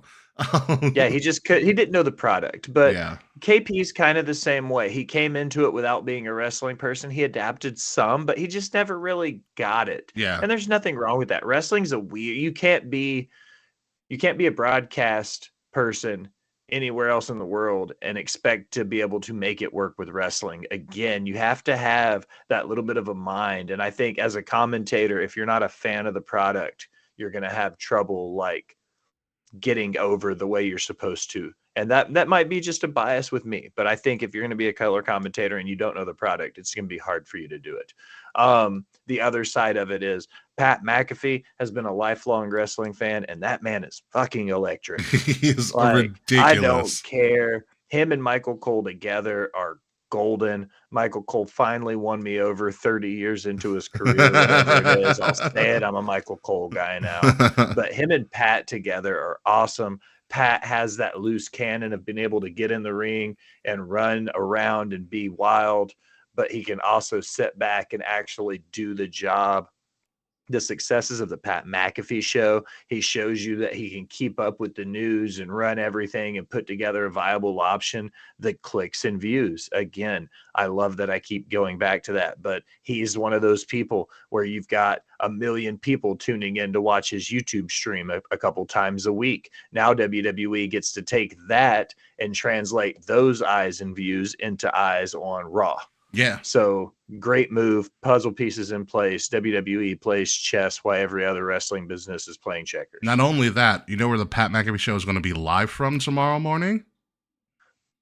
Tell me. Las Vegas. Yes. Oh, no. What? Exactly. What? Las Vegas. Who would have thought? Okay. Who would have thought? He's going live from Vegas. That is going to be... You know how many eyes are going to be on that presser now? Because Pat McAfee is going to bolster that just for being on for 3 hours on ESPN tomorrow afternoon. Yep. It's going to be absolutely nuts. Don't be surprised if Stephen A. Smith and First Taker from Vegas too, because that's going to happen as well. So it's interesting times. So far I like Corey and Wade because the thing with Corey and Wade, which is different from Pat and Cole, is that these are two guys who had varying success in WWE. Corey's got cut way too short, but that was just his shit luck. But he was able to propel it into a career. At one point, Wade Barrett was going to be the new top heel guy, and then, John Cena and the Nexus happened. But, So these are guys who, which I think makes the SmackDown product very, very interesting now, is that you have two pro wrestlers, two sports entertainers who know the product from all these varying aspects, now providing commentary on what you see on screen. The cool thing about it is Corey Graves no longer has to be a crazy heel, and Wade Barrett just has to kind of just be himself, and it kind of works so far. It's an interesting way of doing things. But moving along to a brand that really doesn't really have that much controversy, NXT Vengeance Day happened. Okay? A show and a product that I think all of us as wrestling fans were like, oh wow, all of this makes sense. Who knew? Shawn Michaels. Put together a Sunny Days like performance with NXT Vengeance Day. The big thing coming out of it was the fact that we had a heel turning heel because he was truly a heel to begin with. Carmelo Hayes whooped that trick all over Clarksville, Tennessee, where they were at? Clarksville, Tennessee to end the show. The classic NXT lower third coming up, and then the beatdown happened. He broke a steel chair over his knee. Like Jesus Christ. What a moment. Also, great match by Trick and Ilya. They really played it Banger. They really played it up. And that finish. The running at each other. Who's going to get their move off first? Beautiful. We have Melo and Trick. Where does this... I have an idea where this goes, because I don't think Melo stays around for much longer after Mania. But where does this go, Will Gray? I think this is building to obviously going to be Melo and Trick at Stand and Deliver. Yeah. Maybe even shake everything up and put it in the mid card on day 1 or day 2. Like, that's how big this story has gotten. Both these guys have gotten ridiculous pops on the main roster. Trick's appearance on SmackDown blew the roof off. Yeah, it did. So I don't think it would be even hard pressed to believe this being a big enough match to be on the mid card of one of the 2 days. But more than likely, I would say it goes to Stand and Deliver. I don't know if I think they'll tie the NXT title into it somehow. I thought maybe Trick winning it and then the turn happening, building to Stand and Deliver for the title. But even without it, you don't need the NXT title. Trick Williams, Carmelo Hayes at Stand and Deliver could be your main event even without the belt. I like the fact that you put that there is a possibility this could be, night 1 or night 2 of WrestleMania, which, by the way, they just announced the start times, so they bumped it up to 7:30, I think. I got the email about that. But I found it interesting when watching Vengeance Day for the first time ever. The WrestleMania sign was at an NXT event. And it was huge. It was massive. It looked so big in that arena, dude. So the WrestleMania sign was present at an NXT event, which does kind of lead me to believe, because you don't do that for no reason. Like, it leads me to believe that there is an NXT match that they want to put on WrestleMania. They've done it before. It was just during the pandemic. Charlotte Rhea was supposed to tear the roof off in Tampa, but the pandemic happened. So an NXT title has been defended. An NXT match has been on a WrestleMania. It's just that there wasn't a crowd for it. But I think Carmelo and Trick works in the middle of WrestleMania. It's a perfect build. It's a great way to showcase your 2 big stars on a stage that they can just show out. Agreed. And it's the biggest story. It's the best story from NXT. And I think moving forward, you can take the best NXT story to put it on a WrestleMania every year to highlight NXT. Of course, obviously highlight the talent you have down there, but also highlight the people who you choose to execute that best story on WrestleMania. I think it's a win-win, and I think that's a perfect formula for NXT. If you guys can make the best story, we can get you a WrestleMania spot. Agreed. That's a genius idea. I thought about it too while you were talking. Adam Cole defended the NXT title at Survivor Series in 2019, which was a banger match against Pete Dunne. Mm-hmm. But even then, that was still a Survivor Series, not a WrestleMania. Oh, the Adam Cole World Tour that year was phenomenal. Him and Daniel Bryan on SmackDown, an impromptu match because of scheduling conflicts in Saudi Arabia, and they tore the house down.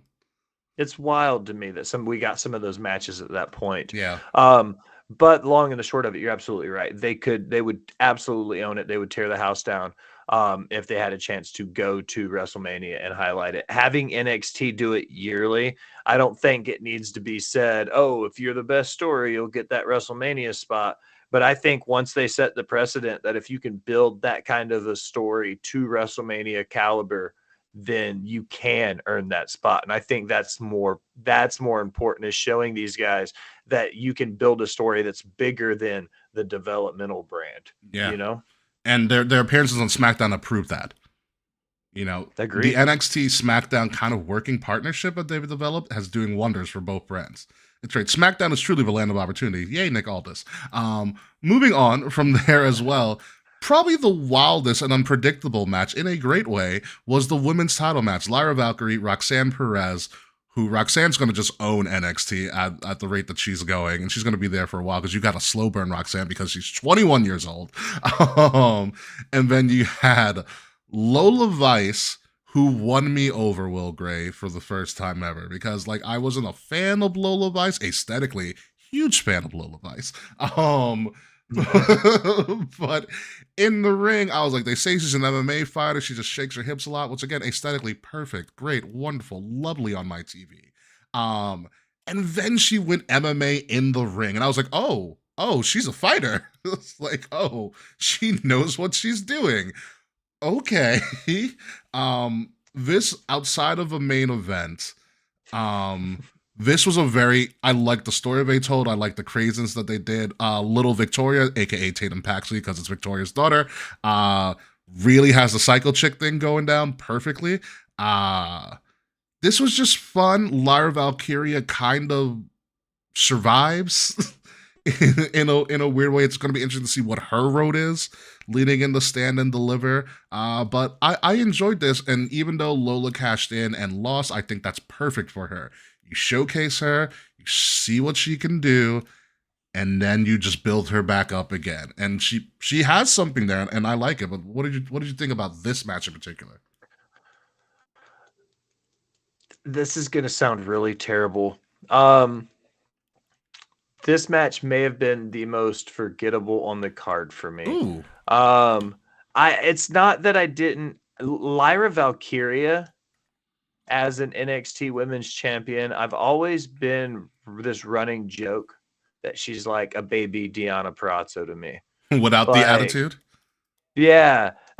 When she dethroned Becky and she took that title, I don't want to say it's felt flat because she's had a few really great matches, but going from Becky to Lyra did not feel like it went as well for me. And some of these women in NXT right now are bona fide stars. There's a few that are tearing it up. And then there are those few that came out of the NXT Breakouts tournament that I still have trouble remembering which ones are which. Like the other day, I was like, is that Victoria's daughter or is that Santino's daughter? Ariana Grace versus Tatum. Yeah. You know what I mean? Like going back and forth and figuring out who is who coming out of that most recent class. And that's no fault of the workers. I feel like that's my fault probably for not paying more attention to NXT, really. Yeah, no, I definitely get that.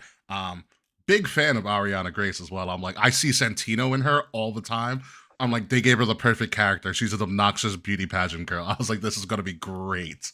She's an oblivious, obnoxious beauty pageant girl. I was like, perfect.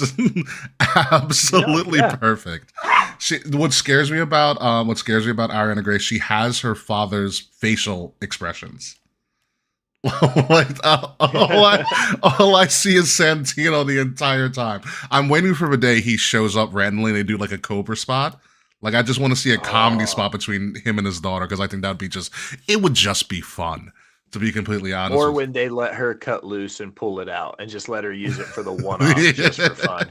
Exactly. Yeah. It is difficult. There's so many really talented women that could break out from this class. Lash Legend, I think, is on the precipice of being a huge thing. She lifted Otis, and I'm like, I'm sold. Like, she body slammed Otis. Oh, yeah. I was like, sold. When she scoop slammed Otis, I was like, oh shit. Yeah. Like, okay. Yeah. And he did it perfect. He posted up. He did everything to make it right for her. Mhm. But for her to manhandle that grown ass meaty man the way she did, I was like, okay, I see you. I see Yeah. what you're doing here. Yeah. And somebody that's going to be on everybody's radar is definitely on my radar. Oba Femi. How could he not be on your radar? He's the size of a fucking skyscraper. My lord, SEC's finest, the first ever person from one of the NIL classes to ever hold a championship in WWE, and rightfully so. He throws grown men across the ring like it's nothing. It is scary. He's decent on the mic. It's fine. He'll get there. If not, they'll put a mouthpiece with him. He has, and I know it's kind of a cursed word at this point, but he has Brock Lesnar ceiling. Mm-hmm. He has like, I see Obafemi, I see the rest of the talent rush. I'm like, we don't need Brock anymore. He can retire. WWE's fine without him. And if you push Oba like I think they're gonna do, like, he manhandled Dragon Lee. Dragon Lee was the golden boy a couple years ago. Their golden signing. He made him look like shit. He annihilated him. And that's what you're supposed to do. You're supposed to make new stars. And Obafemi, oh man, I am very excited for him. I am very, very excited for him. What are your thoughts on Oba? I want them to make sure before they send him to the main roster that he's main roster ready. That's my only question. He's came out of the gate swinging. Everything about what he's done has been rock solid. They're booking him like an attraction, even though he's on TV weekly, which is still cool that Sean's able to pull that off. It's very reminiscent of like Andre in the late run of his career where you saw him all the time, but when he wrestled, it was still a big deal. Mm-hmm. That's almost like how Sean's handling this. So again, just hats off to Mr. Hickenbottom there for just knocking it out of the park, because this guy went from being was a basketball or football player to going to the Performance Center, to getting signed in the NIL class, to getting moved up to NXT almost immediately, to being the number 2 champion in the promotion. Is like, this guy's only been working for like 18 months. Yeah. And if like, you look at him, and if you look at him, he's still not in the best shape when you look at him, which is crazy. He's still got some growing to do. Like, not growing as bigger, but like bulking up and like cutting back and like leaning it all up. He's gonna be a monster when it's all said and done. In another 2 years, he's gonna be unreal. It's gonna be Bobby Lashley on Omos's frame. Yeah, it's crazy coming from somebody who was an SEC football player. And those guys are usually just jacked and large, and you're just like, you can do more with him. You know. You really can. It's crazy. What a coming out party for Obafemi. I can't wait till he gets merch too. It's going to be really, really interesting. And finally, last thing here, Joe Gacy finally found a character that he's comfortable with. It's very CZW of him. He finally has found, like, they hinted at it with the schism. You needed to break up the schism. GYV needed to leave. Ava became a GM. Good for Ava. Stop messing with Ava, by the way. I want to put that out. Stop messing with her. Just throwing that out. Yeah, just throwing that out there. Stop messing with Ava. It's not her fault that Dwayne's Dwayne. And we finally got to see what I think is Joe Gacy's final form. This psychotic wrecking ball of a man that even in a loss, he still wins, smiling when he's getting knocked out or getting choked out. He's the new mind game guy, and I have enjoyed it. It is Big Mick Foley. It's Mick Foley. It's Bray Wyatt, blatantly Bray Wyatt. But he's putting his own psychotic spin on it.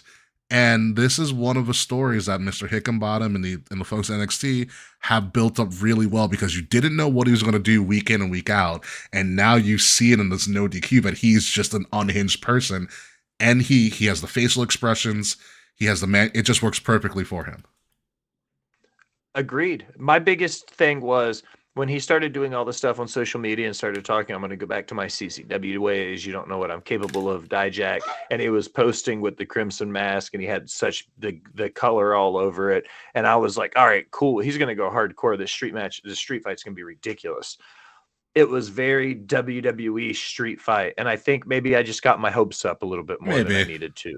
But with everything else you said, down to it was last night on NXT where he slid out from underneath the ring and he had the fist on the end of the stick and he knocked Dijak out with it. Like, come on, dude. That kind of stuff is hilarious.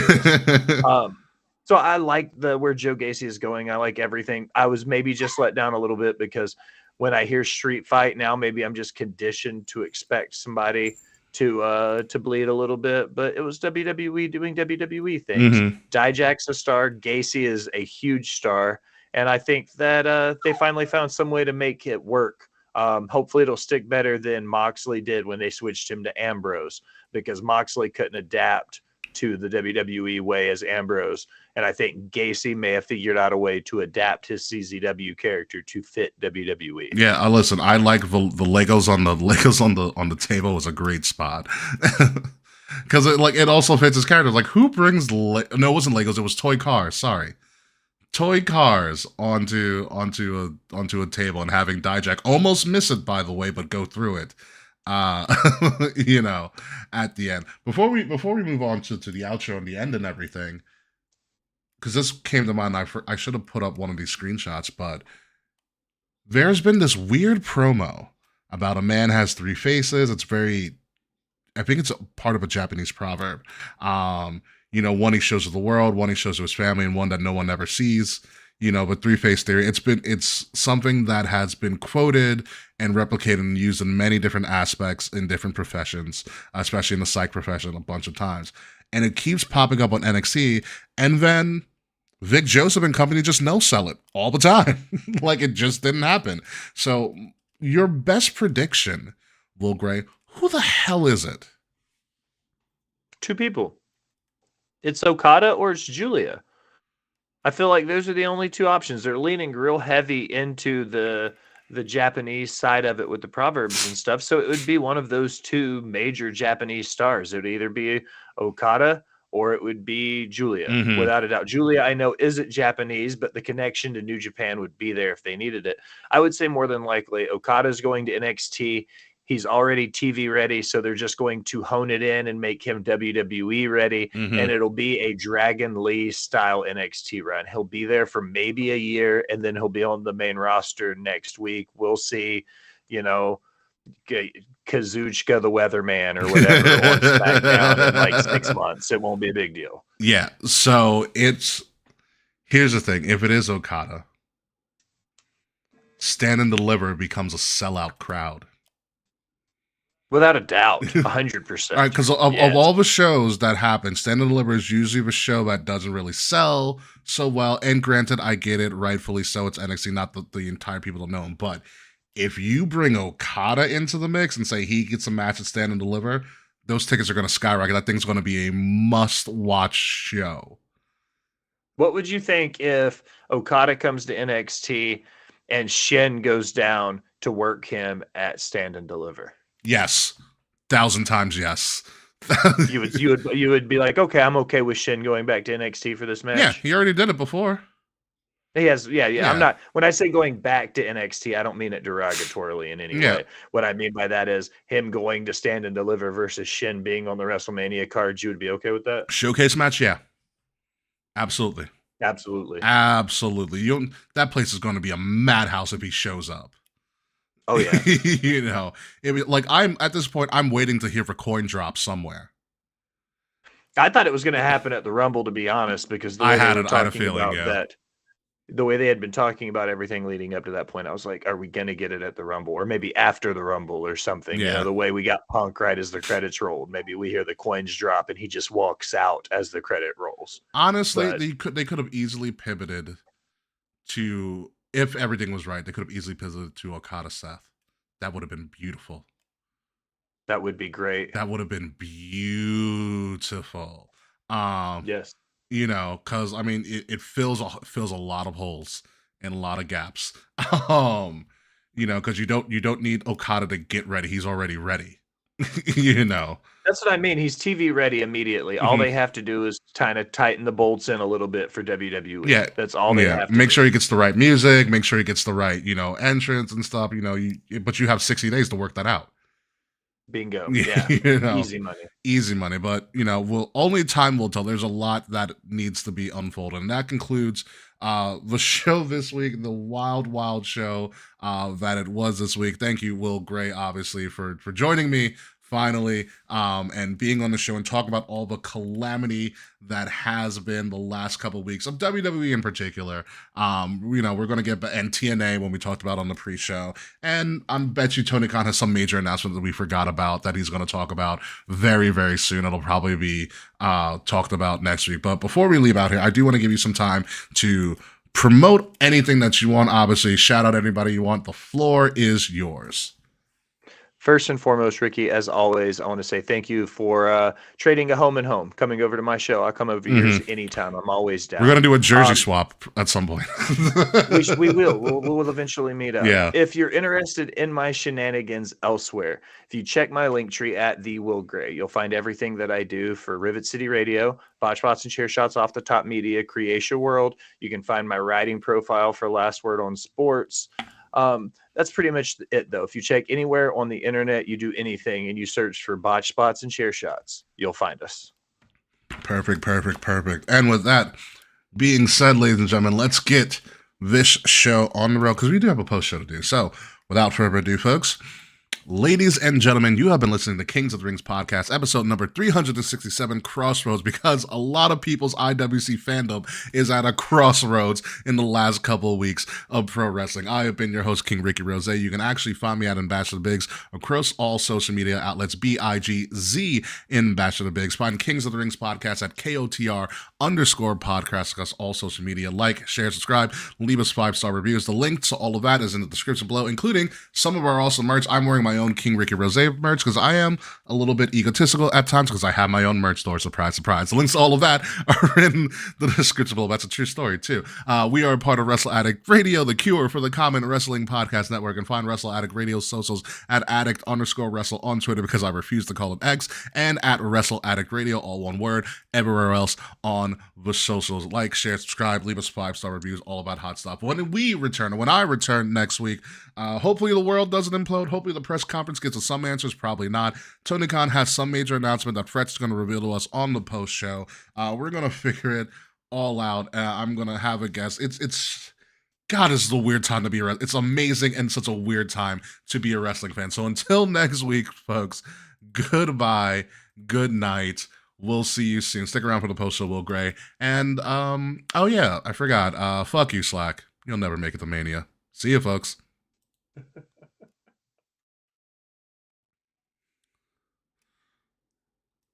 All right, and we're live, and we're back.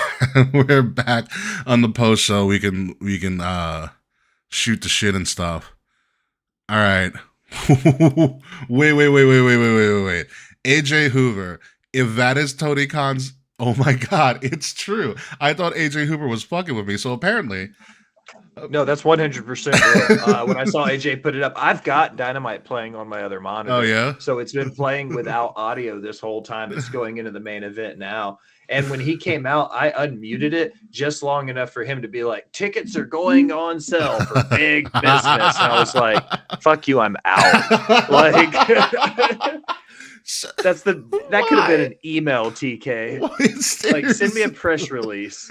Like, come on, dude. A 5 weeks from tonight, AEW Big Business will premiere from What day are you doing Big Business on? It's on a Wednesday. Why? A Wednesday. It's like a Dynamite special called Big Business. So like NXT Roadblock or NXT or AEW Battle for the Belts or Winter is Coming or Fighter Fest. Bingo. It's just going to be another special. At this point, there's like 53 different versions of Dynamite. It's the Big Business Dynamite. It's the Fighter Fest Dynamite. It's the Winter is Coming Dynamite. What is so special about Big Business? Like, why? You remember me talking in the episode? I mentioned it's about going to other people's territories, right? Yeah. It'll be the first time AEW's booked it's the first time they've booked the Garden in Boston. Yeah. Which up until now, historically, WWE is the only wrestling promotion that books the Garden. So AEW is going out there. They booked the Garden. Now WWE is going to Vegas to be like, oh, okay, we're going to go to Vegas and book their biggest venue now. True. Interesting. And yeah. They're saying it's because of Mercedes, which potentially, but I mean, WWE's been in Boston and she hasn't shown up. I mean, and well, she's under AEW contract now. Is that true?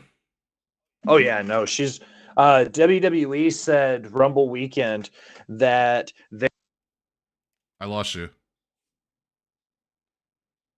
Will, did I lose you? Yeah, I lost your mic. You bonked out on me. I lost you. There, I can hear you now, I think. You can hear me now? Okay, I don't know what happened. I hit a cord or something when I was moving my mic stand. WWE said they weren't in the business of contract tampering, therefore Mercedes Moné wouldn't be at the Rumble. Oh. So them saying that leads me to believe that she's signed. Interesting. Yeah. Interesting. I had hopes that I had hopes that she would rejoin Naomi and go for the tag titles that they never lost, because I thought that was a great built-in story. Agreed. For me, and I'm a huge Mercedes Moné mark. I met her at Comic-Con. She's a wonderful person. To chat with her for 2 to 3 minutes and get photos with and whatnot. She was really cool about stuff and everything. For me, I watched all of her New Japan stuff, man. I was really a big pop when she debuted and she showed up at Wrestle Kingdom, Battle in the Valley when she won the title. Yeah. All of it. I was like a big supporter of Mercedes outside of WWE. Yeah, I mean, she's always been a fan of the Japanese arts and the anime and stuff. She has a really great story. I mean, people say Boston because of Mercedes, but she's actually from Idaho. Anywho, it's Idaho. Yeah, that's where she was born. She went Random. to wrestling school in Boston. She went to the same wrestling school Kofi did. That's why she's billed from Boston. But she's not actually. She's from like the Midwest. Whose school is in Boston? Do you know right offhand where she studied? don't remember. But I know that's where she got her start. On top of Snoop Dogg being her first cousin, which is also a crazy thing to know. I mean, that doesn't hurt. Yeah. But for me, I don't see outside of monetary gain, which is fine. I understand that wholeheartedly. He's 65 years old. Ooh. Sting. Yeah, he is out. He's not. He's like 63, but still, he just jumped off the AEW banner off the entranceway. It's like, why? Why, my dude? God, yeah. Outside of the money that AEW can offer currently, I didn't see from I guess a booking standpoint or anything creative why she would go there. Yeah. Especially because. Especially because her brand is so big now because she's in Star Wars. Like, people forget that. Like, it's not the fact that she's a professional wrestler. She is now in one of the biggest fandoms in the world. She's a Star Wars character. She's a Mandalorian. Chaotic Wrestling. Thank you, AJ Huber. That's what it was. She was Chaotic Wrestling alum. So I didn't understand why she would go that route, or if she is going to go that route. So we'll see. I mean, more power to her. Maybe it'll get me to consistently watch AEW a little bit more. Maybe she can do something there with the talent there. I feel like it's going to be an uphill battle. It's going to be tough, man. She's going to have to deal with, and this is an unpopular opinion, and a lot of people give me flack for this. She's going to have to deal with big bad Britt Baker.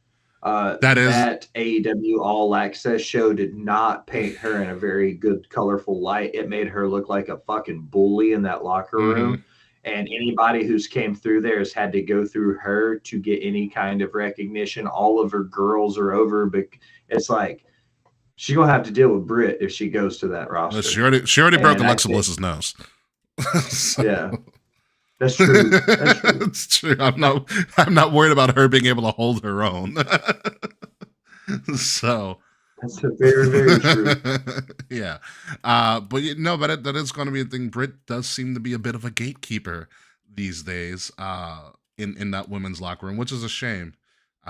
To be completely honest. Oh, but I did promise you my tinfoil hat Roman Cody Rock booking that I came up with a couple weeks ago. So ideally, I would have had, and I had talked this out with my friend when we were playing like Gotham Knights on PS5. While beating up people in Gotham City, we were talking about wrestling booking. Makes sense. So the idea that we came up with is that you set up, The Rock isn't around. Like, yes, The Rock is, the board member. You keep that all public. You have The Rock tweeting, acknowledge me, head of a table stuff, which he has already been doing, but he is not necessarily announced for Mania in any way, shape, or form. You have Cody versus Roman happen, and you do the match in a very mirror-like fashion to WrestleMania 39, almost down to the finish, where obviously Solo comes in to distract. I mean, Roman is distracted, or the ref's distracted, and Solo comes in to attack Cody. However, you have Paul Heyman stop Solo right before he hits the thumb. It's also Philly because Paul Heyman has to play a role in this. Okay, he stops Solo from hitting Cody with the Samoan spike. Paul Heyman points to the phone and goes, Solo. He says something like, we cannot, this has overruled me. Like, he points to that somebody's on the phone. Somebody's on the phone that has overruled me as the wise man, and we have to go. Like, we have to go now. So you create the visual of Roman finally being left by everybody. Like Jimmy doesn't get involved because he's probably taken out by Jay earlier on in the night. But you get the visual that for the first time ever in his time of need, which he always has had, everybody has left him. This distracts Roman. He starts screaming, what are you doing? What are you doing? What are you doing? Come back here. Listen to me. I'm the tribal chief. So on and so forth, giving Cody time to recover. Cody gets Roman, sneaks attacks him, hit him with the crossroad. Cody wins the title. So then you have the big MacGuffin going into Raw is who was on the phone. Roman comes out on Raw demanding Paul to come out here. He riddles Paul, blah, blah, blah. Who was calling? Tell me who was on the phone. He's about to take out Paul in front of everybody. That's when The Rock's music hits. Then you set that story in motion going into SummerSlam. Boom. I love that. I would be okay with that. Yeah, you create a mystery. Cody gets his win. The bloodline starts being shambles. You create a mystery, and then you get that mystery payoff where everybody gets what they want. The other option I thought about was also, obviously, Rock. If you want The Rock at Mania, saying that Dwayne Johnson, The Rock, is going to be at Mania is going to sell tickets. He doesn't need to wrestle. People will come to see a dude show up. You're right. They absolutely will. So if you just have Rock play a similar role that he did in 27 when he was setting up John Cena as a special enforcer or a host or a special guest referee, and have Rock be the one who actually keeps things in order during the match so that Roman doesn't win by nefarious means, that also works. So then when he loses, Roman can blame The Rock. And you start that feud that way.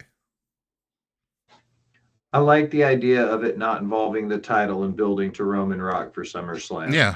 Because then you don't necessarily need them both on TV every week to build that story. Also, Rock's 50.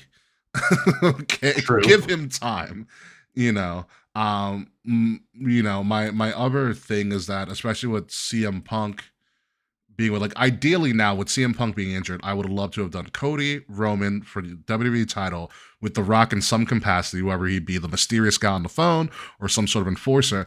And for Seth, just give it to Gunther. IC versus world title. You have a Warrior Hogan main event style. You highlight the IC title. You highlight all of the phenomenal consistent work that Gunther has done. Seth needs time off. You make Gunther a double champ. You make him look like a world beater. You You give him the main event, you destroy Seth in the process, Seth goes away, and maybe after Mania, Gunther does, Imperium 2 belts for a while. Then he says, I've done all I can with the IC title. This is nothing to me anymore. I am now a world champion. And you put the IC title up in some sort of tournament leading into Backlash. That would work. Because they don't do double title. WWE does not do double titles well. No. At all. And you can have Gunther run that all the way into, Bash in Berlin, where he's going to headline anyways. This is very true. Yeah.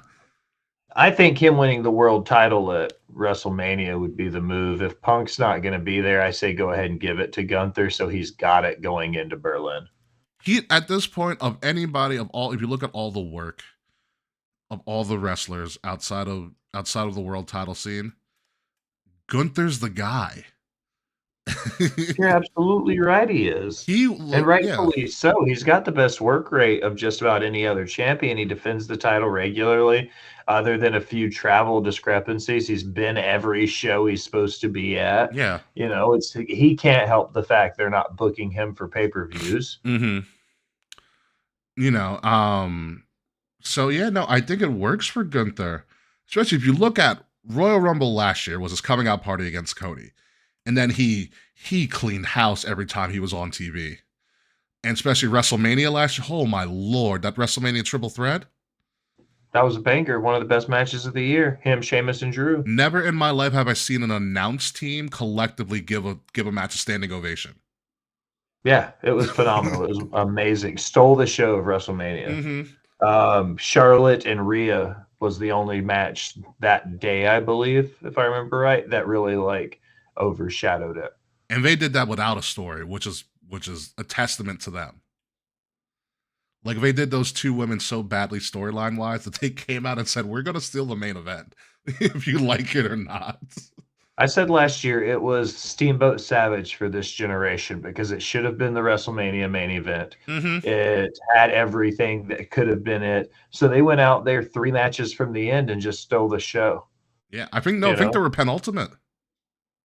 Were they the second to last? Yeah. I couldn't remember if they were second or third to last. I believe they were penultimate before the tag titles. Yeah, I think it was.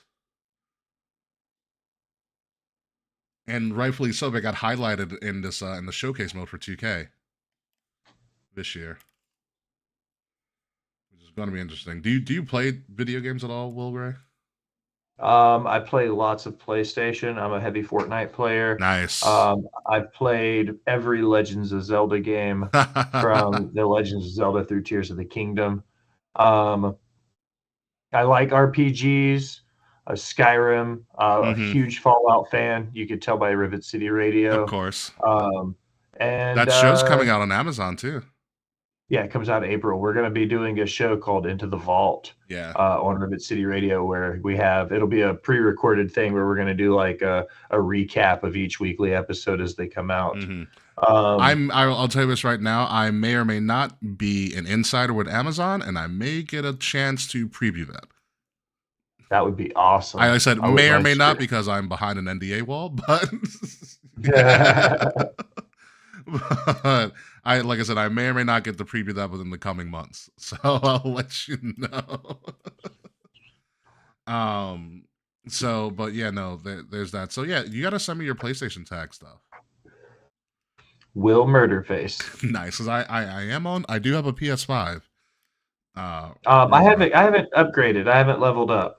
And I've always said for the long time it was I didn't want to spend the money, and then it was now I'm waiting for the PS5 Slim to come out or whatever the next version. Oh no, the PS5. Slim already has come out and it looks exactly the fucking same.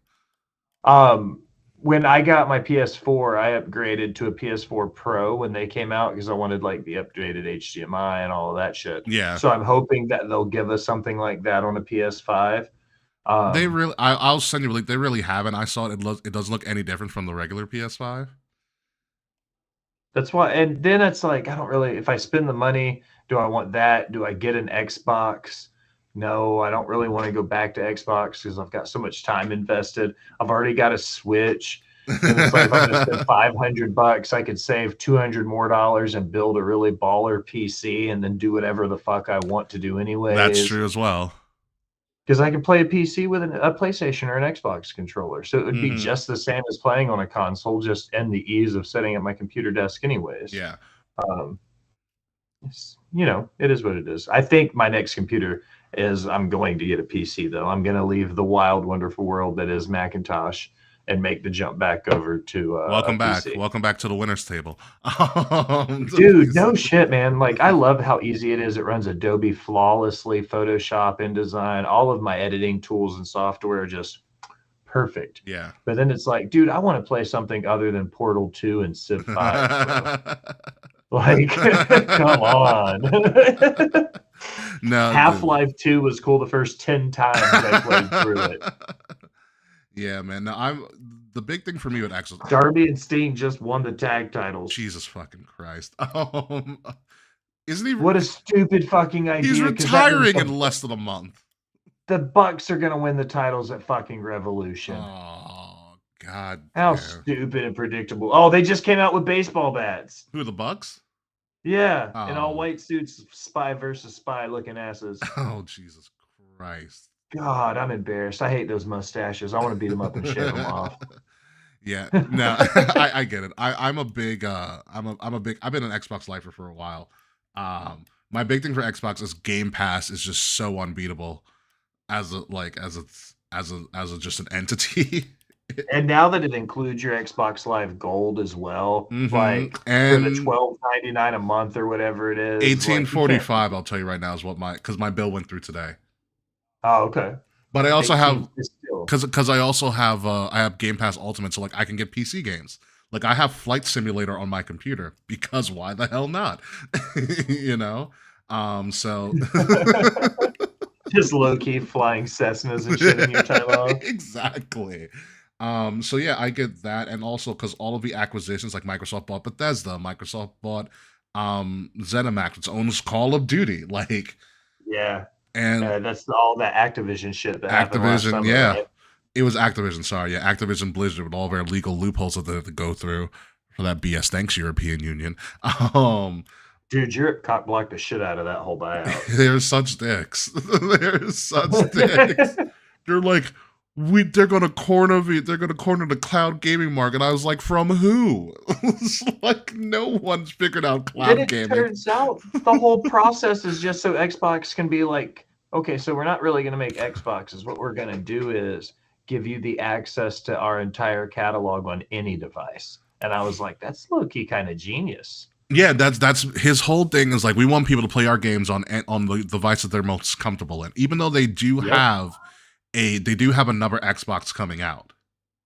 Yeah, but everything reported allegedly the word of the night is that this will be the last Xbox because moving forward they will be 100% cloud based. You can play Fortnite on your freaking Fire Stick, for crying out loud. Yeah, what they want to do, I heard a report that they want to put like Xbox technology in TVs.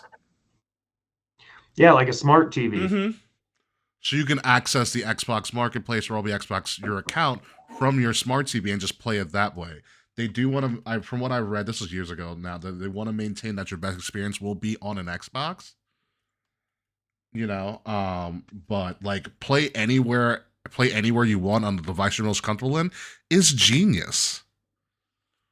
It's brilliant. I like that idea. And it really opens up Xbox because this is something that a lot of people won't want to admit. Like them going, you can play us on anything, gives you access to play it on a PC where you have better graphics and better everything. Yeah. And it's like, that's low-key genius because now they're not confined to the restrictions of being competitive with the output of other devices. They'll let other people in that run that race. Mm-hmm. They won't worry about it. All they'll do is make sure you're getting the best platform to download and play games on as possible. And that's low-key genius. Yeah. And I mean, people are thinking like they're gonna like the big rumor now is that they're gonna like release some of their exclusives on the PlayStation, which they've done before. Look at Minecraft. You know what they'll do, what I think they're gonna do is what they've done before is limited exclusivity. So for instance, take Starfield, which is a fun game, by the way. For me, I have to get back to it. I've been playing Jedi Survivor. So you take Starfield. Starfield is exclusive to Xbox. It came out day one. You know, it's had this run for a while. It's kind of died down a little bit because a lot of other games have come out. So now you get all this hype around Starfield, all this stuff about Starfield. Now Xbox says, okay, it's been a year, it's been 6 months to a year or whatever. Let's put it on PlayStation now. And take a cut from every person who plays Starfield on PlayStation. Works like a charm. That's what they do with Minecraft. Bethesda did. Or that's what they all did with like World of Warcraft and shit too. So I think people's worries about like Xbox exclusives going to PlayStation, yeah, it's going to happen, but I don't think it's going to be like a day one in the way they think. You know, like people are scared that Indiana Jones are going to show up on PlayStation 5 like day one, which I don't think it will. I think it'll be a limited time exclusivity, like what PlayStation did with Deathloop, or what Microsoft does with Minecraft. Although Microsoft did have a coup of a century when they got MLB 2K the show on Xbox and put it on Game Pass every year. Yeah. I was like, and Minecraft has been responsible for some really weird shit too. They were responsible for some Magic the Gathering leaks. Yeah. A guy had built a Discord server inside of Minecraft, so it was like firewalled behind. It was this really like weird encryption. Yeah, and people were leaking like pictures of Magic the Gathering cards that were like NDA Magic the Gathering cards, like major shit. And when they found out about it, they were like trying to get into the guy who made the server, who was responsible for it. There was another one with some Legends of Zelda photos that got leaked on a Minecraft server. Jesus. Like, it's wild. Jesus, that is crazy. That is absolutely nuts. Anyway, folks, it's time for me to get out of here. Because I have a bunch of editing to do, and I have a meeting at 9 a.m. But I gotta edit first. So we will see all of that come into play. So until next week, folks, thank you guys for joining us. AJ Hoover. Who was it? Was it Courtney or something? AJ was here. Bridget Sammy, was my here. fault. Sammy was here. Sammy was here. Ty was here. Congratulations, Tommy Sammy, again, here. apparently. Yeah. Out of nowhere. Out of nowhere. So yes, folks, we are getting out of here, and we will see you, or I will see you, next week.